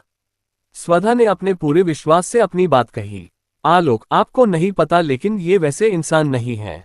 मास्क मैन मेरा बहुत ख्याल रखते हैं। जब आरती ने देखा कि स्वधा केके की तरफदारी कर रही है तो आरती ने स्वधा से फिर पूछा, स्वधा, मैं तुमसे अभी ये जानना चाहती हूँ कि तुम दोनों का क्या रिश्ता है? आरती के सवाल का स्वधा कोई जवाब दे पाती तभी केके ने अपने और स्वधा के रिश्ते के बारे में बताया, she is my wife. KK की ये बात सुनकर वहां खड़े बाकी लोग हैरान हो गए। आलोक ने स्वधा से पूछा, क्या ये सच है स्वधा? स्वधा ने जवाब दिया, हाँ ये सच है। आलोक और आरती दोनों ही शॉक्ड हैं। आलोक को ना जाने क्या हुआ, उसने जाकर सीधा केके के मुंह पर एक जोरदार पंच कसा। चूंकि केके को बिल्कुल भी इस बात का आइडिया नहीं था, इसलिए वो अचानक आए इस भूसे से थोड़ा लड़खड़ा गया। तभी आरती ने केके का कॉलर पकड़ा और उसे झकझोरते हुए बोली, तुम्हें पता है स्वधा की उम्र क्या है? केके ने जब आरती की बात सुनी तो वो मुस्कुरा दिया और उसने आलोक को धक्का देकर पीछे किया। आरती ने आलोक को गुस्से में देखा और उसे डांटते हुए कहने लगी, भाई हम आराम से भी बात कर सकते हैं, आपने इसे मारा क्यों? स्वधा केके के पास आकर कहने लगी, आप ठीक हो न मास्क मैन? केके ने जब स्वधा की आंखों में खुद के लिए चिंता देखी तो वो अंदर से बहुत खुश हुआ। केके ने स्वधा के बालों पर हाथ फेरते हुए कहा, चांद, मैं एकदम ठीक हूँ। स्वधा ने आलोक को नाराजगी भरी नजरों से देखा और कहा, मुझे आपसे ये उम्मीद नहीं थी आलोक। जब आलोक ने स्वधा की आंखों में अपने लिए नाराजगी देखी तो उसने स्वधा को समझाने के लहजे में कहा, देखो स्वधा, ये आदमी तुम्हारे लिए सही नहीं है। अगर तुम इसके साथ में रहोगी तो तुम्हारी जिंदगी अनगिनत खतरों से घिर जाएगी। मैंने जो भी किया तुम्हारे भले के लिए किया। आलोक जब अपनी बात स्वधा के सामने रख रहा था तब स्वधा की नजर के पर ही थी। स्वधा को लगा कि अब माहौल बहुत गर्म हो गया है। स्वधा के दिमाग में आया कि अब के आलोक को भी मारेगा, इसलिए उसने तुरंत आलोक की बात का जवाब देना सही समझा। ऐसा बिल्कुल भी नहीं है। मास्क मैन ने मुझसे कहा है कि वो मुझे हमेशा प्रोटेक्ट करेंगे और कभी भी मुझे दुखी नहीं होने देंगे, और मैं भी अब इनके साथ ही रहूंगी। आज हम कोर्ट जाकर अपनी शादी के पेपर्स भी लेकर आएंगे। आरती और आलोक को विश्वास ही नहीं हो रहा कि ये स्वधा है। आलोक को स्वधा पर थोड़ा गुस्सा आया, लेकिन उसने अपने आप को संभालने की पूरी कोशिश की। तभी आरती ने स्वधा से कहा, स्वधा ऐसा तो नहीं है ना कि तुम ईशान से बदला लेने के लिए ये सब कर रही हो। स्वधा को पता है कि आरती उसकी बहुत चिंता करती है, इसलिए उसने आरती की बातों का गलत मतलब नहीं निकाला और आरती को समझाते हुए कहा, ऐसा नहीं है। मैंने मास्क मैन के बारे में बहुत सोचा, तब जाकर ये डिसीजन लिया कि अब मुझे इनके साथ ही रहना है। ये कहते हुए स्वधा के से चिपक कर खड़ी हो गई। के ने जब ये सब देख कि स्वधा उसके बारे में ये सब सोचती है, उसको बहुत अच्छा फील हुआ। थोड़ी दूर खड़े आलोक ने जब स्वधा को के इतने पास देखा तो उसको बिल्कुल अच्छा नहीं लगा और आलोक को स्वधा पर बहुत गुस्सा आया। क्या के की वजह से आरती और स्वधा की दोस्ती टूट जाएगी? आलोक का अगला कदम क्या होगा? कॉलेज में क्या अब कोई भी स्वधा से पंगा लेने की हिम्मत करेगा? क्या स्वधा के लिए आलोक का डर सही है? जानने के लिए पढ़ते रहिए। Brijesh is back. भले ही कभी आलोक ने स्वधा से अपने प्यार का इजहार न किया हो, पर उसके दिल में हमेशा से स्वधा के लिए क्रश था। और आज इस तरह किसी गैर की बाहों में स्वधा को देखकर उसका खून खौल गया। आरती भी अपने भाई की कोई हेल्प नहीं कर सकती, क्योंकि ये स्वधा का पर्सनल मैटर है। आरती समझ सकती है कि इस वक्त उसके भाई पर क्या बीत रही होगी। स्वधा को इस बात का डर है कि वो अपनी सबसे अच्छी फ्रेंड को कहीं खो न दे। इसलिए स्वधा ने आरती से घबराते हुए पूछा, क्या तुम मुझसे अभी भी नाराज हो? आरती ने एक स्माइल के साथ कहा, बिल्कुल भी नहीं, अगर तुम खुश हो तो मैं भी खुश हूं। आलोक से ये सब अब बर्दाश्त नहीं हुआ। उसे महसूस हुआ कि अगर आज वो स्वधा के लिए नहीं खड़ा हुआ तो हमेशा के लिए वो स्वधा को खो देगा। उसने आगे बढ़कर स्वधा के हाथ को पकड़कर अपनी तरफ खींचना चाहा, लेकिन दूसरी तरफ स्वधा का हाथ के ने थाम रखा है। कैंपस के मैदान में कुछ पल के लिए स्वधा दो लोगों के बीच में खींची हुई खड़ी है। स्वधा ने आलोक को देखा, जो उसका हाथ थामे उसे घूर रहा है। स्वधा आलोक के हाथ को झटक कर के की तरफ आ गई। आरती और आलोक ये देखकर हैरान रह गए। उन्होंने कभी नहीं सोचा होगा कि स्वधा ऐसा भी कर सकती है। स्वधा ने अपने आप को आलोक से अलग करते हुए कहा, आलोक, आप मुझे इस तरह से मत खींचो। मास्क मैन को बिल्कुल भी अच्छा नहीं लगेगा कि उसकी वाइफ को कोई और छुए। स्वधा ये कतई नहीं बर्दाश्त कर सकती कि कोई भी इंसान उसे उसकी मर्जी के बिना टच करे। ये हक के को भी बहुत कम मिला है। के ने स्वधा की ये बात सुनी तो उसकी आंखें प्यार से भर गई। स्वधा के की आंखों में अपने लिए उमड़ आए प्यार को महसूस कर सकती है। के ने स्वधा को देखते हुए धीरे से कहा, तुम्हें कोई और टच करे तो मुझे अच्छा नहीं लगेगा। के ने स्वधा का हाथ थाम लिया। आलोक ये सब देखकर अचानक से चीख पड़ा, स्वधा! उद्धरण चिन्ह। आलोक स्वधा का नाम बोलकर गुस्से में हाँफने लगा है और उन सब से थोड़ी दूर जाकर बैठ गया है। आरती को अपने भाई के लिए बुरा लग रहा है, पर वो स्वधा को भी जानती है। फिलहाल अभी हालात ऐसे हैं जिसमें अगर समझदारी से काम नहीं लिया गया तो बात और बिगड़ जाएगी। इसीलिए आरती ने बात को बदलते हुए स्वधा से पूछा, आज मैथ की क्लास है, तुम आओगी ना? स्वधा ने के से कहा, मास्क मैन, मैं क्लास जा रही हूं, आप भी जाओ, शाम को मिलते हैं। के ने स्वधा का हाथ पकड़ा और कहा, नहीं, अभी तुम मेरे साथ ब्लैकवुड विला चलोगी। तुम्हें चोट आई है, क्लास कल कर लेना। स्वधा की मैथ वैसे भी अच्छी नहीं है, उसके सबसे कम नंबर्स इसी सब्जेक्ट में आते हैं। इसलिए स्वधा ने डरते हुए कहा, नो, मेरी मैथ बहुत खराब है, क्लास नहीं छोड़ सकती। के ने जब पढ़ाई का डर स्वधा के चेहरे पर देखा तो के का प्यार स्वधा के लिए दुगना हो गया। स्वधा जब छोटी छोटी बातों पर इतना डरती है तो के को बहुत क्यूट लगती है।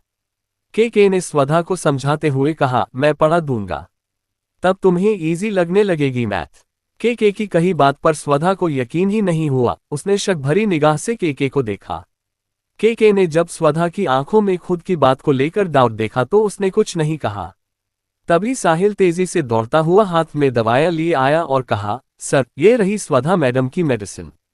के ने साहिल को ऑर्डर देते हुए कहा, गाड़ी निकालो, मैडम को घर ले जाकर दवाइयां देंगे। उद्धरण चिन्ह। साहिल तुरंत गाड़ी की तरफ चला गया। के आरती और आलोक की तरफ मुड़ा, जो अभी भी अपनी आंखों पर विश्वास नहीं कर पा रहे हैं कि स्वधा जैसी सिंपल सी लड़की को इस आदमी में क्या दिखा। के ने उन दोनों को देखते हुए कहा, मैं स्वधा को वापस ले जा रहा हूं, अभी इसको रेस्ट की जरूरत है। इतना कहकर के गाड़ी की तरफ चल दिया। के पीछे स्वधा ने भी अपने कदम बढ़ाए कि तभी आरती स्वधा के सामने आकर रुक गई। आरती ने स्वधा से कहा, कल की क्लास मिस मत करना। स्वधा आरती के गले लग गई और बोली, कल मिलते हैं। दोनों ने एक दूसरे को बाय किया। स्वधा और के कार में बैठकर कॉलेज से निकल गए। आरती गेट पर खड़ी तब तक उस कार को देखती रही जब तक वो गाड़ी उसकी आंखों से ओझल नहीं हो गई। वापस आकर आरती ने आलोक को टेंशन में देखा तो आलोक के कंधे पर हाथ रख के कहने लगी, सॉरी ब्रो, बट तुम्हारा कोई चांस नहीं अब स्वधा के मामले में। आलोक अभी किसी गहरी सोच में है। उसने आरती से कहा, आरती बात मेरी फीलिंग्स की नहीं है, पर स्वधा इस वक्त बहुत बड़े डेंजर में है। आरती को आलोक की बात समझ नहीं आई। उसने आलोक से सवाल किया, क्यों, ऐसा क्यों बोल रहे हो? आलोक ने आरती को बताया, कोई भी नहीं जानता कि असल में वो के कौन है। उसने अपनी पहचान बहुत गुप्त रखी है। तुम सोचो कोई आम इंसान ये क्यों करेगा? आरती ने जब के बारे में सुना तो वो थोड़ा डर गई। उसने कहा, भाई जी आपने कुछ पता लगाया क्या के बारे में? आलोक ने परेशान होकर कहा, कोशिश बहुत की पर कुछ हाथ नहीं लगा। आरती ने कहा, जब तक वो आदमी स्वधा को कोई नुकसान नहीं पहुंचाता है तब तक हमें चिंता करने की कोई जरूरत नहीं है। आलोक ने इरिटेट होकर आरती से कहा, तुम्हें कुछ भी नहीं पता है उस आदमी के बारे में। मेरे पास अभी इतना टाइम नहीं है कि मैं तुमको समझा सकूं। फिलहाल मुझे अभी काम से निकलना है, तुम जाकर अपनी क्लास अटेंड करो। ये कहकर आलोक कैंपस से बाहर निकल गया। आलोक के जाते ही आरती भी क्लास में चली गई। दूसरी तरफ सुपर लग्जरी गाड़ी में बैठे स्वधा और के ब्लैकवुड विला की ओर जा रहे हैं। गाड़ी की पीछे वाली सीट पर स्वधा और के बैठे हैं। साहिल गाड़ी चला रहा है। के ने स्वधा के गाल की ओर देखते हुए पूछा, अभी भी बहुत दर्द हो रहा है क्या? स्वधा ने मुस्कुराते हुए कहा, ज्यादा नहीं। उद्धरण चिन्ह। के ने बेबसी के साथ कहा, तुम सच में पागल हो? स्वधा ने इनकार करते हुए कहा, नहीं मैं पागल नहीं हूं, बस मेरा दिमाग थोड़ा खराब है। दोनों हंसने लगते हैं। साहिल ये सब सुनकर हैरान है। असल में कुछ दिन पहले ही हरीश ने साहिल को बताया था कि बॉस किसी लड़की के साथ रिलेशनशिप में है, तो साहिल ने हरीश की बातों पर यकीन नहीं किया था। पर आज उसने कैंपस में जो कुछ अपनी आंखों से देखा, इससे साहिल को हरीश की बातों पर पूरी तरह से विश्वास हो गया है। साहिल के इस नेचर को देखकर हैरान है कि कैसे बॉस स्वधा का ख्याल रख रहे हैं, उसके गालों पर क्रीम लगा रहे हैं। कुछ ही देर में के और स्वधा ब्लैकवुड विला पहुंच गए। साहिल ने उतरकर कार का दरवाजा खोला। के ने धीरे से सहारा देकर स्वधा को गाड़ी से नीचे उतारा। रीता आंटी जो काफी देर से के आने का इंतजार कर रही है, जैसे ही उन्होंने गाड़ी को देखा वो दौड़कर सामने आ गई। साहिल ने रीता आंटी को देखते ही पहचान लिया कि वो कोई जरूरी बात बॉस से कहना चाहती है। सर, रीता आंटी परेशान दिख रही हैं, वो कुछ बोलना चाहती है आपसे। के ने साहिल की बात पर ज्यादा नहीं ध्यान दिया। उसका पूरा दिमाग अपनी स्वधा पर टिका है। रीता आंटी ने जब के को देखा तो वो जल्दी जल्दी उनके पीछे ऐसे जाने लगी जैसे उनको कोई बहुत जरूरी खबर के को सुनानी हो। जब स्वधा ने रीता आंटी को थोड़ा परेशान देखा तो स्वधा ने पूछा, आंटी क्या बात है, आप इतना परेशान क्यों लग रही है? रीता आंटी ने अपनी आवाज को दबाते हुए बहुत धीरे से कहा, सर वो अंदर हैं। के कुछ समझ नहीं पाया कि रीता आंटी क्या कहना चाहती हैं, इसलिए के ने उनको गुस्से में देखा। जब स्वधा ने के को देखा कि उसको गुस्सा आ रहा है तो स्वधा ने बात को संभालते हुए पूछा, आराम से बोलो आंटी, हम सुन रहे हैं। उद्धरण चिन्ह। के इतने दिनों में ये तो समझ गया है कि स्वधा को हर बात पर गुस्सा होना अच्छा नहीं लगता, इसलिए के भी थोड़ा नॉर्मल हो गया और उसने खुद को शांत करते हुए कहा, क्या बोल रही थी आप, फिर से बोलिए। साहिल और रीता आंटी ने जब के अंदर ये बदलाव देखा तो वो एक दूसरे को फटी आंखों से देखने लगे। तभी स्वधा ने फिर कहा, बोलिए। उद्धरण चिन्ह। रीता आंटी ने के को बताया, अंदर ब्रिजेश जी आए हुए हैं। के ये सुनते ही थोड़ा अलर्ट हो गया और उसने स्वधा के हाथ को कसकर पकड़ लिया। स्वधा को समझ नहीं आ रहा कि किसकी बात हो रही है और कौन आया हुआ है। के स्वधा का हाथ पकड़े लिविंग रूम की तरफ आ ही रहा है कि तभी अंदर से एक बूढ़े आदमी की गुस्से भरी आवाज ब्लैकवुड विला में गूंजी, उसको बोलो वो जहां कहीं भी है जल्दी वापस आए। उसकी हिम्मत कैसे हुई इस तरह शादी करने की, अगर उसने ऐसा किया है तो उसे अभी तलाक देना पड़ेगा। स्वधा ये सब सुनते ही जैसे जड़ हो गई, उसने के की तरफ देखा।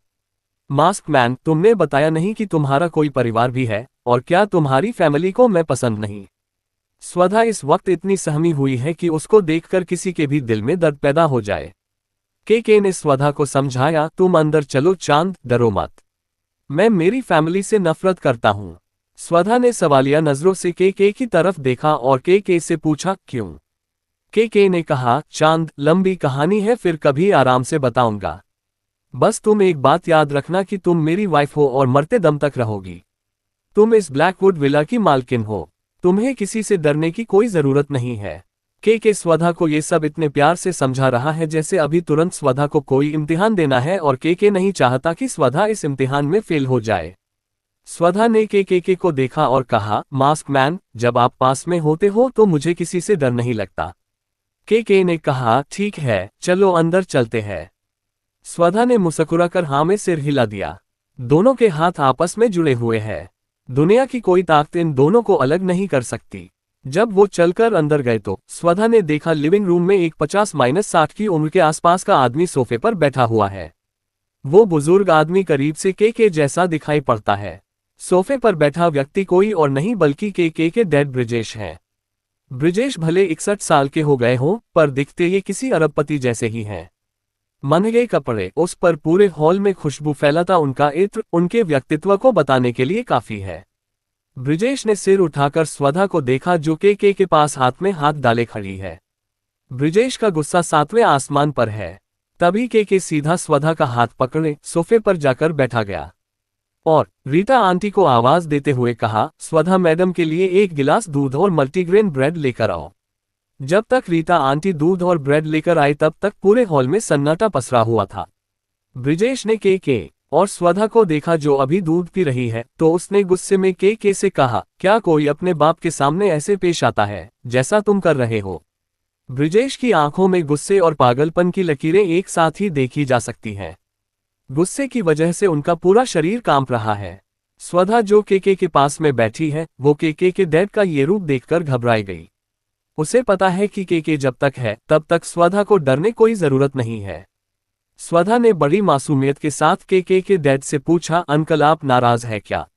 ब्रिजेश ने इतनी देर में समझ लिया कि ये एक चालाक लड़की है जिसने अपनी भोली भाली अदाओं से मेरे बेटे को अपने चंगुल में फंसा लिया है। तभी तो इतना सीरियस रहने वाला मेरा बेटा इसके साथ इतना मुस्कुरा क्यों रहा है? ब्रिजेश गुस्से में सोफे से उठा। उसने जैसे ही स्वधा को थप्पड़ मारने के लिए अपना हाथ उठाया, वैसे ही के ने अपने डैड को धमकी भरे लहजे में कहा, अगर आपने मेरी स्वधा को हाथ लगाने की भी कोशिश की तो मैं ये भूल जाऊंगा कि आप मेरे बाप हैं। के और उसके पिता के बीच में इतनी बड़ी खाई का कारण क्या है? ब्रिजेश का अचानक ब्लैकवुड विला में आने का क्या मकसद है? क्या स्वधा अब के परिवार की नफरत का सामना करेगी? आखिर के ने स्वधा से ये क्यों कहा कि उसकी फैमिली से के का कोई लेना देना नहीं है? बाप vs बेटा। जब ब्रिजेश ने ये सुना कि के ने किसी लड़की से शादी कर ली है तो उसके गुस्से का पारा आसमान चढ़ गया। वो इस शादी को तोड़ने के लिए स्वधा को भी नुकसान पहुंचा सकता है, ये बात के बहुत अच्छी तरह समझता है। के स्वधा के सामने आकर खड़ा हो गया और के ने ब्रिजेश से कहा, मैं सब समझता हूं लेकिन वो नहीं हो सकता जो आप चाहते हैं। ब्रिजेश ने गुस्से में के से कहा, कमीने, मैं तेरा बाप हूं, जबान संभाल के बात करना मुझसे। जब के ने ये सुना तो हंसते हुए कहा, बाप, ये क्या होता है? मेरा बाप तो उसी दिन मर गया था जिस दिन उसने मेरी माँ को छोड़कर किसी दूसरी औरत का हाथ थाम लिया था, बिना ये सोचे कि उसकी बीवी और उसके बच्चों का क्या होगा। आज आपके घर में आपकी औरत और आपका बेटा रह रहा है। अब मेरा और आपका कोई रिश्ता नहीं है, अब सिर्फ मेरी माँ और एक बहन है। आपने बाप होने का सारा हक बहुत पहले खो दिया है। स्वधा के इस दर्द को समझ सकती है। आज स्वधा को मालूम पड़ा कि स्वधा और के ने एक ही दर्द को महसूस किया है। जो स्वधा पर बीती है वही के पर भी बीती है। स्वधा सोफे पर बैठकर के को देख रही है। उसे यकीन नहीं हो रहा कि के अपने डैड से इस तरह बात कर रहा है। किनारे खड़े जीतू अंकल के चेहरे पर कोई एक्सप्रेशन नहीं है।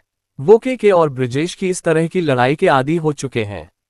ब्रिजेश ने चीखते हुए कहा, कितना बेईमान लड़का पैदा किया मैंने। के की आंखों में गुस्से की लाल परत चढ़ गई है। उसने अपने पिता पर आरोप लगाते हुए कहा, वाह, ये बात भी देखो कौन बोल रहा है। बेईमान मैं नहीं आप हैं। आपने मेरी माँ से शादी करने से पहले ही चोरी से एक दूसरी औरत को घर की मालकिन बनाकर रखा था, जिसका एक बच्चा भी था। जब मेरी माँ को आपकी इस करतूत के बारे में पता चला तो उन्होंने आपको तलाक दिया और घर छोड़कर चली गई। आपकी इस हरकत के चलते वो अब तक वापस नहीं आई। अगर इस महीने भी वो नहीं लौटी तो मैं और मेरी बहन आपको इस परिवार से निकालकर बाहर फेंक देंगे। अब से आपका नाम हमारे खानदान की लिस्ट से हमेशा हमेशा के लिए खत्म। इसके बाद भी अगर आपने मुझ पर हुनरबाज कंपनी के मालिक की बेटी से रिश्ता जोड़ने का दबाव बनाया तो मैं इस दुनिया से उस फैमिली और उनकी कंपनी का नामो निशान मिटा दूंगा। ब्रिजेश इसलिए स्वधा को पसंद नहीं कर रहे हैं क्योंकि उन्होंने एक बहुत ही ज्यादा रईस खानदान से वादा किया है कि केके उनकी बेटी से शादी करेगा। अगर हुनरबाज कंपनी के मालिक को ये बात पता चली कि केके ने कहीं और शादी कर ली है तो ब्रिजेश का जो खानदानी बिजनेस है उस पर बहुत असर पड़ेगा। स्वधा का मुंह खुला का खुला रह गया जब उसने केके को पहली दफा इतना ज्यादा बोलते सुना। ये स्वधा के सामने केके का अब तक का सबसे लंबा सेंटेंस है। केके की तरफ से अपने डैड को बोले गए ये शब्द कोई अच्छे शब्द नहीं है, न ही वो किसी फिल्मी डायलॉग जैसे हैं, बल्कि ये पिता के प्रति नफरत, आरोप और धमकियों से भरे शब्द है। हालांकि स्वधा ये नहीं जानती कि केके और उसके डैड के बीच में क्या चल रहा है, पर वो ये जरूर महसूस कर सकती है कि इस वक्त केके अपने डैड से बहुत नाराज है।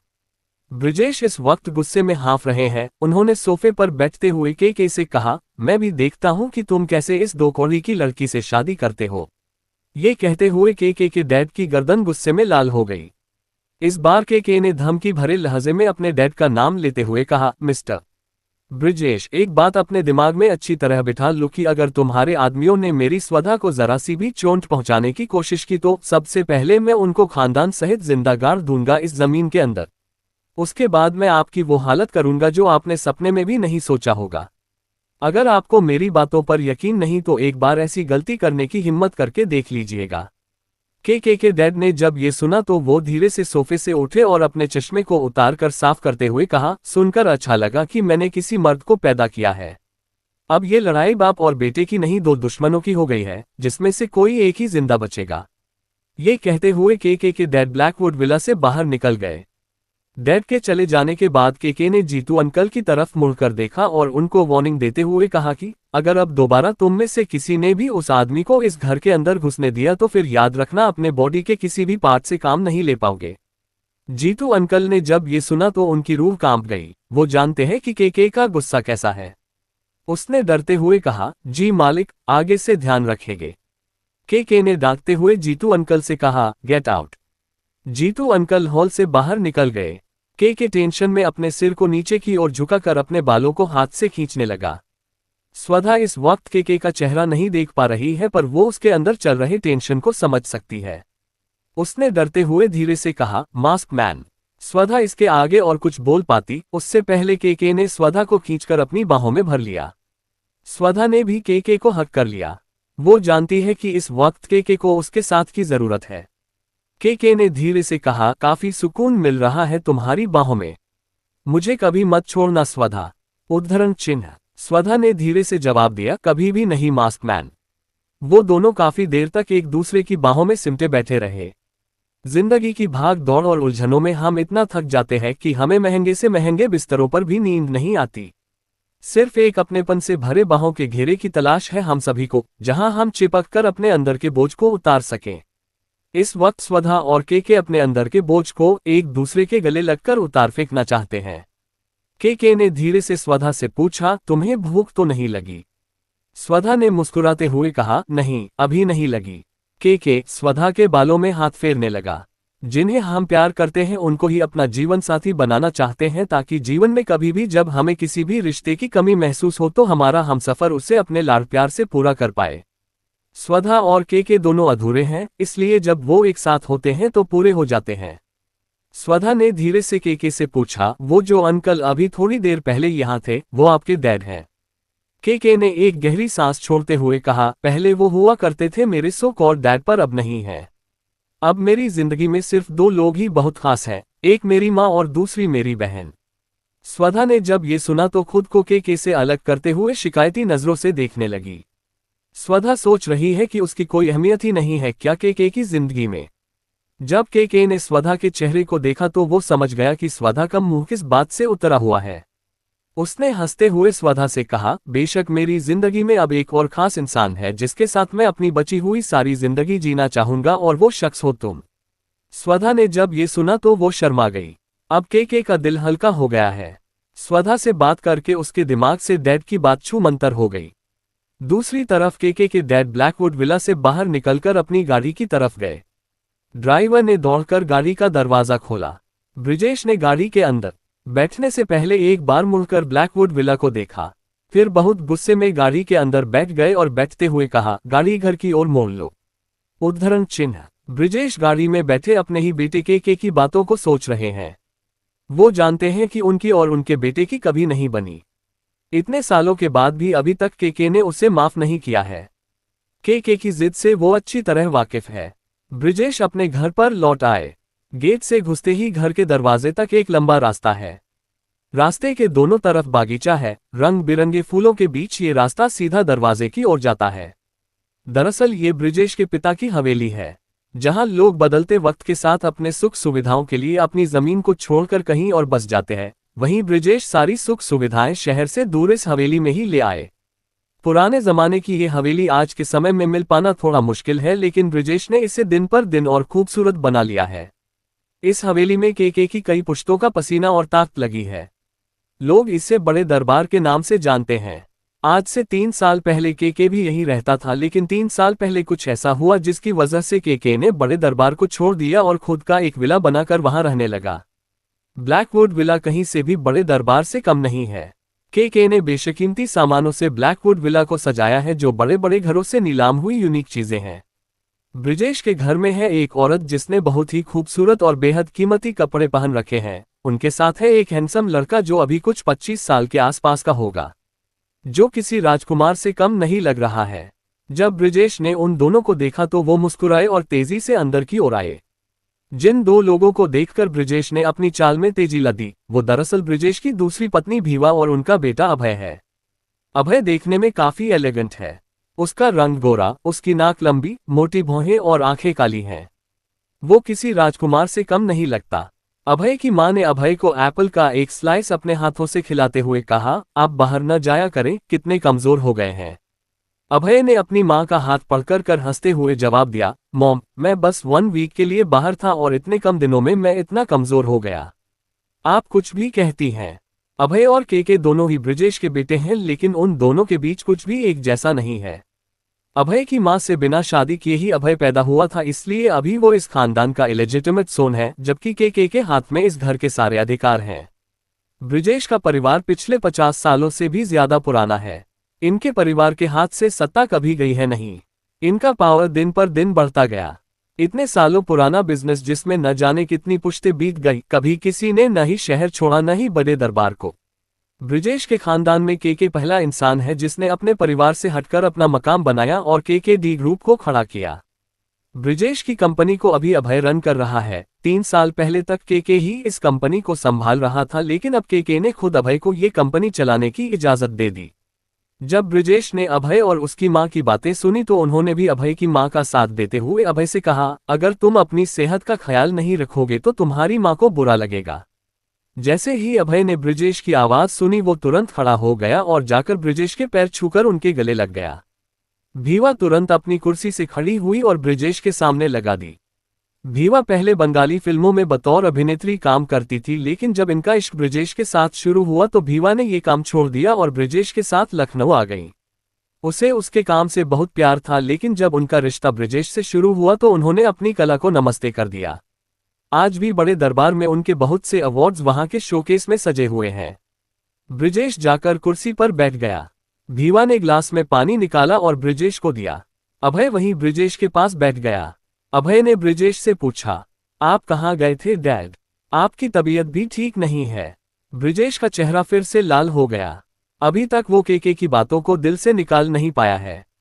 उसने अपने आप को संभालते हुए कहा, मैं तुम्हारे भाई से मिलने गया था। ब्रिजेश का स्वधा को लेकर अब अगला कदम क्या होगा? केके की माँ और बहन अब कहाँ रहते हैं? बड़े दरबार से सीधा पंगा लेना क्या केके के लिए सही है? आखिर ब्रिजेश हुनरबाज कंपनी के मालिक की बेटी से केके की शादी क्यों कराना चाहता है? जानने के लिए पढ़ते रहिए लिटिल प्रिंसेस। मैं तुम्हारे भाई से मिलने गया था। ये सुनकर अभय एक पल के लिए ठहरा, फिर उसने ब्रिजेश का हाथ पकड़कर कहा, कैसे हैं वो? बहुत टाइम हो गया, मिलने भी नहीं आते। क्यों ना हम उनको आज रात खाने पर बुलाएं? अभय की बात पर भीवा ने भी हामी भरी, लेकिन ब्रिजेश ने सीधा मना करते हुए कहा, कोई जरूरत नहीं है उसको बुलाने की। जब खुद उसका मन करेगा वो आएगा। ये जानने के बाद कि ब्रिजेश नहीं चाहता कि के यहाँ आए, वो दोनों चुपचाप जाकर बैठ गए और भीवा बाहर लगी चमेली की बेल पर खिलखिलाते फूलों को देखने लगी। भीवा को रात रानी के फूल इसलिए भी पसंद हैं क्योंकि वो रात को खिलते हैं और पूरे माहौल में एक नशा बिखेर देते हैं। भीवा को भी यही लगता है कि वो भी रात रानी के फूलों जैसी है जिनकी खुशबू से कोई भी मंत्रमुग्ध हो जाता है। भीवा के अंदर भी वही आकर्षण है जिसकी वजह से आज वो बड़े दरबार की मालकिन बनी बैठी है। चमेली की इस बेल को ब्रिजेश ने अपने हाथों से लगाया था जब उसे पता चला था कि ये भीवा के पसंदीदा फूल हैं। यहाँ तक कि ब्रिजेश ने बाकी के सारे पौधे जो भीवा के आने से पहले उनके बागीचे में लगे थे, उनको उखाड़कर फेंक दिया था और आज की तारीख में बड़े दरबार में हर तरफ बस चमेली के ही फूल की डालियां लहराती हुई दिखती हैं। तभी बड़े दरबार में एक बड़ी सी गाड़ी आकर रुकी। उसमें से एक लड़की निकली जो देखने में बहुत ही ज्यादा हॉट है। रेड कलर की छोटी सी ड्रेस पहने हाई हील्स के साथ वो अपने सन ग्लासेस को पहनते हुए अंदर दाखिल हुई। उसको देखते ही भीवा उससे बैठने के लिए कहती है, आओ कुनिका बैठो। बहुत दिनों बाद आए। अभय भी कुनिका को देखकर स्माइल करता है और कुनिका से कहता है, हे सिस व्हाट्स अप।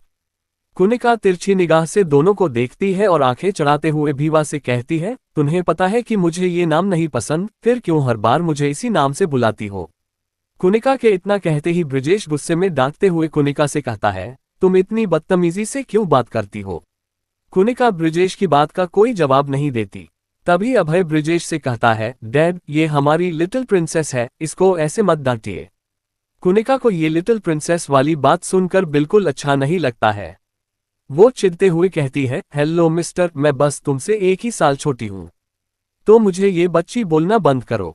जब ब्रिजेश कुनिका की बढ़ती हुई बदतमीजी देखता है तो उससे रहा नहीं जाता और वो दांत पीसते हुए कुनिका से कहता है, तुम और तुम्हारा भाई दोनों एक जैसे हो। दोनों को ही बात करने की जरा सी भी तमीज नहीं है। उद्धरण चिन्ह। ब्रिजेश की ये बात सुनकर कुनिका हंसती है और बहुत प्राइड से कहती है, अच्छा मतलब मैं कोको ब्रो जैसी हूँ? वाह थैंक यू। भीवा के लिए ये सब बहुत ही नॉर्मल बात है, इसलिए वो बहुत ज्यादा इन सब बातों पर नहीं सोचती। भीवा माहौल को थोड़ा चेंज करने के लिए कहती है, अच्छा छोड़ो ये सब, बताओ क्या खाओगी? मैं मेड से कहकर बनवा देती हूँ। कुनिका पूरे लिविंग रूम में टहलते हुए भीवा को टॉन्ट मार कर कहती है, आपने अपनी फील्ड क्यों छोड़ दी? आपको कितनी अच्छी एक्टिंग आती है। किसी का बसा बसाया घर तोड़ने से तो बहुत ही अच्छा था ये काम। ये बात सुनकर ब्रिजेश को बहुत ही ज्यादा गुस्सा आ जाता है। वो चिल्लाते हुए कहता है, तुम्हारी जबान बहुत लंबी हो गई है, संभाल के इस्तेमाल करो वरना काट दूंगा। ब्रिजेश की डांट का असर कुनिका पर बिल्कुल भी नहीं पड़ता है। वो पलटती है और ब्रिजेश के पास आकर कहती है, अगर तुमने मुझे हाथ भी लगाया तो तुम्हें पता है कि मेरा भाई तुम्हारे साथ क्या करेगा। इतना कहते कुनिका जोर से हंसती है और बालों को झटकते हुए बड़े दरबार से निकल जाती है। भीवा और अभय दोनों ही अपने गुस्से का घूंट पीकर रह जाते हैं।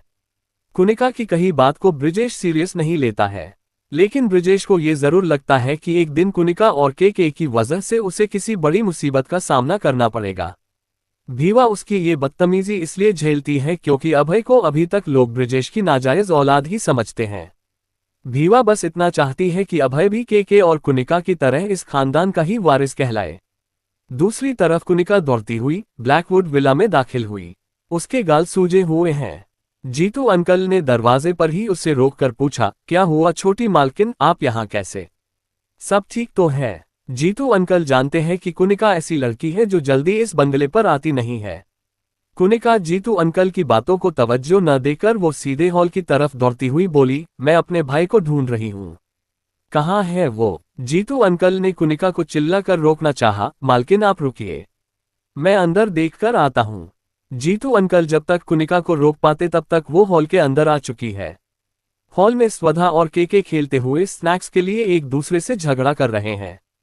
छोटी सी स्वधा के पीछे पीछे दौड़ रही है। दौड़ते दौड़ते स्वधा इतना थक गई कि स्वधा ने अपने पैर पटकते हुए कहा, आपने चीटिंग की है, मुझे मेरे चिप्स के पैकेट वापस करो। के ने स्वधा को छेड़ते हुए कहता है, इसके बदले मुझे क्या मिलेगा पहले ये बताओ, तब मैं तुम्हें ये चिप्स का पैकेट दूंगा। स्वधा अपना मुंह बनाते हुए कहती है, भगवान का दिया सब कुछ तो है आपके पास, अब और क्या चाहिए। स्वधा का इस तरह नाराज होना के को बहुत पसंद है, इसलिए के स्वधा को जानबूझकर परेशान करता है। जब के ने देखा कि स्वधा सचमुच में चिढ़ रही है तो के हंसते हुए कहता है, हाँ वो तो है, पर कुछ ऐसा भी है जो सिर्फ तुम दे सकती हो, भगवान नहीं। जल्दी बताओ, उसके बाद मुझे अभी तुम्हें मैथ भी पढ़ानी है। स्वधा ये सुनकर अपना मुंह बना लेती है और अपने होठों को मटकाते हुए कहती है, मुझे नहीं खाने चिप्स, जाओ रख लो अपने पास। ये कहकर स्वधा सोफे पर जाकर बैठ जाती है। के को स्वधा के गुस्से पर बहुत हंसी आ रही है। वो अपनी हंसी रोकता है और थोड़ा सीरियस होने का नाटक करते हुए कहता है, ठीक है, अब आज से फ्रिज में कोई स्नैक्स नहीं रखे जाएंगे क्योंकि तुम तो खाओगी नहीं। स्वधा के की ये बात सुनकर के की तरफ गुस्से से देखती है। स्वधा को चिप्स खाना बहुत अच्छा लगता है। वो अपनी छोटी सी सैलरी में से भी पैसे बचाकर खूब सारे चिप्स के पैकेट अपने घर में रखती थी। स्वधा को लगता है कि चिप्स खाने से उसका स्ट्रेस दूर होता है। मासूम सी स्वधा को जब कुछ समझ नहीं आया तो वो के सामने अपनी हार मानते हुए बोली, अच्छा आप बताओ कि आपको क्या चाहिए। के ने जब स्वधा को ऐसे बेचारी बनते देखा तो उसको स्वधा पर बहुत प्यार आया। वो चिप्स का पैकेट लेकर स्वधा की तरफ बढ़ता है और उसके एकदम करीब आकर स्वधा से कहता है, चलो किस करो मेरे लिप्स पे। के की ये बात सुनकर स्वधा आंखें फाड़कर के को देखने लगती है। स्वधा की ऐसी शक्ल देखकर के की हंसी छूट जाती है। वो स्वधा के सर पर हाथ मारते हुए कहता है, डर गई ना बेवकूफ लड़की, एक पैकेट चिप्स के लिए तुमसे ये मांगूंगा मैं। स्वधा जैसे ही के की ये बात सुनती है, वो सच में के से गुस्सा हो जाती है और कहती है, मुझे नहीं पता था कि आप इतने बेशरम हैं। चिप्स के बदले कोई होंठों पर चुम्मा देने को बोलता है। चुम्मा जैसा शब्द स्वधा की जबान से सुनकर के जोर जोर से हंसने लगता है। के को ऐसे हंसते हुए देखकर स्वधा के चेहरे पर भी स्माइल आ जाती है। स्वधा के को देखते हुए सोचने लगती है कि सच में ये इंसान बहुत प्यारा है। के जब देखता है कि स्वधा उसको बड़े प्यार से निहार रही है तो वो अपनी हंसी को रोकता है और स्वधा के पास आकर उसकी तरफ चिप्स का पैकेट बढ़ाते हुए कहता है, खुद को जितना रोक सकती हो रोक लो मिस स्वधा, प्यार तो तुमको मुझसे हो गया है। स्वधा के की ये बात सुनकर थोड़ा घबरा जाती है। स्वधा के को एकटक देखती जा रही है और के भी अपनी नजरों को स्वधा से नहीं हटा रहा। वो दोनों एक दूसरे में डूबे हुए हैं। तभी एक चीख ने उन लोगों के बीच की चुप्पी को तोड़ा। वो एक दूसरे से दूर हटकर खड़े हो गए। स्वधा अपने कपड़े और बाल ठीक करने लगी। सामने कुनिका खड़ी है, उसका मुंह खुला का खुला रह गया जब उसने अपने भाई को इस हालत में देखा। के ने चिप्स का पैकेट स्वधा की ओर बढ़ा दिया। स्वधा ने सर झुकाए चिप्स के पैकेट को ले लिया। के ने पलटकर अपनी बहन की तरफ देखा जो उससे थोड़ी दूरी पर शॉक्ड खड़ी है। तुम यहाँ क्या कर रही हो? के की आवाज ये सुनते ही कुनिका रियलिटी में वापस आए और उसने आगे बढ़कर स्वधा को घूरते हुए उसके चारों तरफ एक चक्कर लगाया। स्वधा को ये देखकर बहुत अनकंफर्टेबल फील हुआ। वो सोच रही है कि दौड़कर के पीछे खुद के चेहरे को छिपा ले। तभी के ने चिल्लाते हुए कहा, छोटी, ये क्या तरीका है? के की बहन ने भी चिल्लाकर जवाब दिया, मैं पास में ही खड़ी हूँ, चिल्लाने की जरूरत नहीं है आपको। स्वधा ने ये सुना तो उसकी हंसी छूट गई। उसने जल्दी से अपनी हंसी को रोकते हुए कुनिका से माफी मांगते हुए कहा, सॉरी। कुनिका ने एक सांस में कई सारे सवाल पूछ डाले अपने भाई से, भैया ये सब क्या चल रहा है? कौन है ये लड़की और क्या नाम है इसका? के ने इन बातों का जवाब देने के बजाय उसने अपनी बहन के गाल को देखा जिस पर पंजों के निशान छपे हुए हैं। उसने गुस्से में पूछा, क्या हुआ तुम्हारे गालों को? ये इतने सूजे हुए क्यों है? किसी ने मारा तुम्हें? कुनिका ने जवाब देते हुए कहा, उसके सिवा किसकी हिम्मत जो मुझ पर हाथ उठा सके। स्वधा ने उन दोनों की बात सुनी जरूर पर उसे कुछ समझ में नहीं आया। स्वधा ने पूछा, मास्क मैन कौन है ये? कुनिका ने जब स्वधा को ये कहते सुना तो वो हंसने लगी और के को चिढ़ाते हुए कुनिका ने कहा, ब्रो ये आपको मास्क मैन बुला रही है जैसे आप कोई सुपरमैन हो। के ने कुनिका की तरफ आंखें दिखाए और कुनिका से कहा, मैं सोच रहा हूं कि इस साल तुम्हें एक भी प्रेजेंट ना दूं। जैसे ही कुनिका ने के की ये बात सुनी तो उसने तुरंत हंसना बंद कर दिया। उसने के की तारीफ करते हुए कहा, आप इस दुनिया के सबसे हैंडसम और सबसे अच्छे भाई हो, you are my cool bro, ये बात आपको पता है। के ने मुस्कुराते हुए कहा, अब इतनी बटरिंग करने की जरूरत नहीं है। कुनिका अपने कंधों को उचकाते हुए स्वधा की तरफ देखती है और के से कहती है, ठीक है ब्रो, नहीं करती आपकी तारीफ, पर कम से कम हमारा इन बहन जी से इंट्रोडक्शन तो करा दो। के स्वधा का हाथ पकड़ता है और उसको कुनिका के सामने लाकर कहता है, ये बहन नहीं, तुम्हारी होने वाली भाभी है। ये जानकर कि स्वधा उसकी होने वाली भाभी है, कुनिका शॉक्ड रह जाती है। वो जानती है कि के पिछले कितने सालों से अकेले रहता है। के पीछे न जाने कितने बड़े घरों की लड़कियां जान देने को तैयार हैं। लेकिन लड़की का नाम सुनते ही के को उल्टियां आने लगती थी। अगर कोई के से किसी भी लड़की के बारे में बात करता तो के उसे ऐसे देखता जैसे वो अभी उस इंसान को मार डालेगा। कुनिका हैरान सी खड़ी ये सब सोचती है कि आखिर इस लड़की ने मेरे भाई पर ऐसा क्या जादू कर दिया कि आज ये ब्लैकवुड विला में है। क्या स्वधा कुनिका को अपनी भाभी के रूप में पसंद आएगी? कुनिका को किसने गाल पर मारा और उसने के से किसके बारे में बात की? क्या के का रिश्ता उसकी बहन से उसकी पोजीशन की वजह से टिका हुआ है? कुनिका का इस तरह आना क्या स्वधा और के रिश्ते के लिए सही होगा? जानने के लिए पढ़ते रहिए।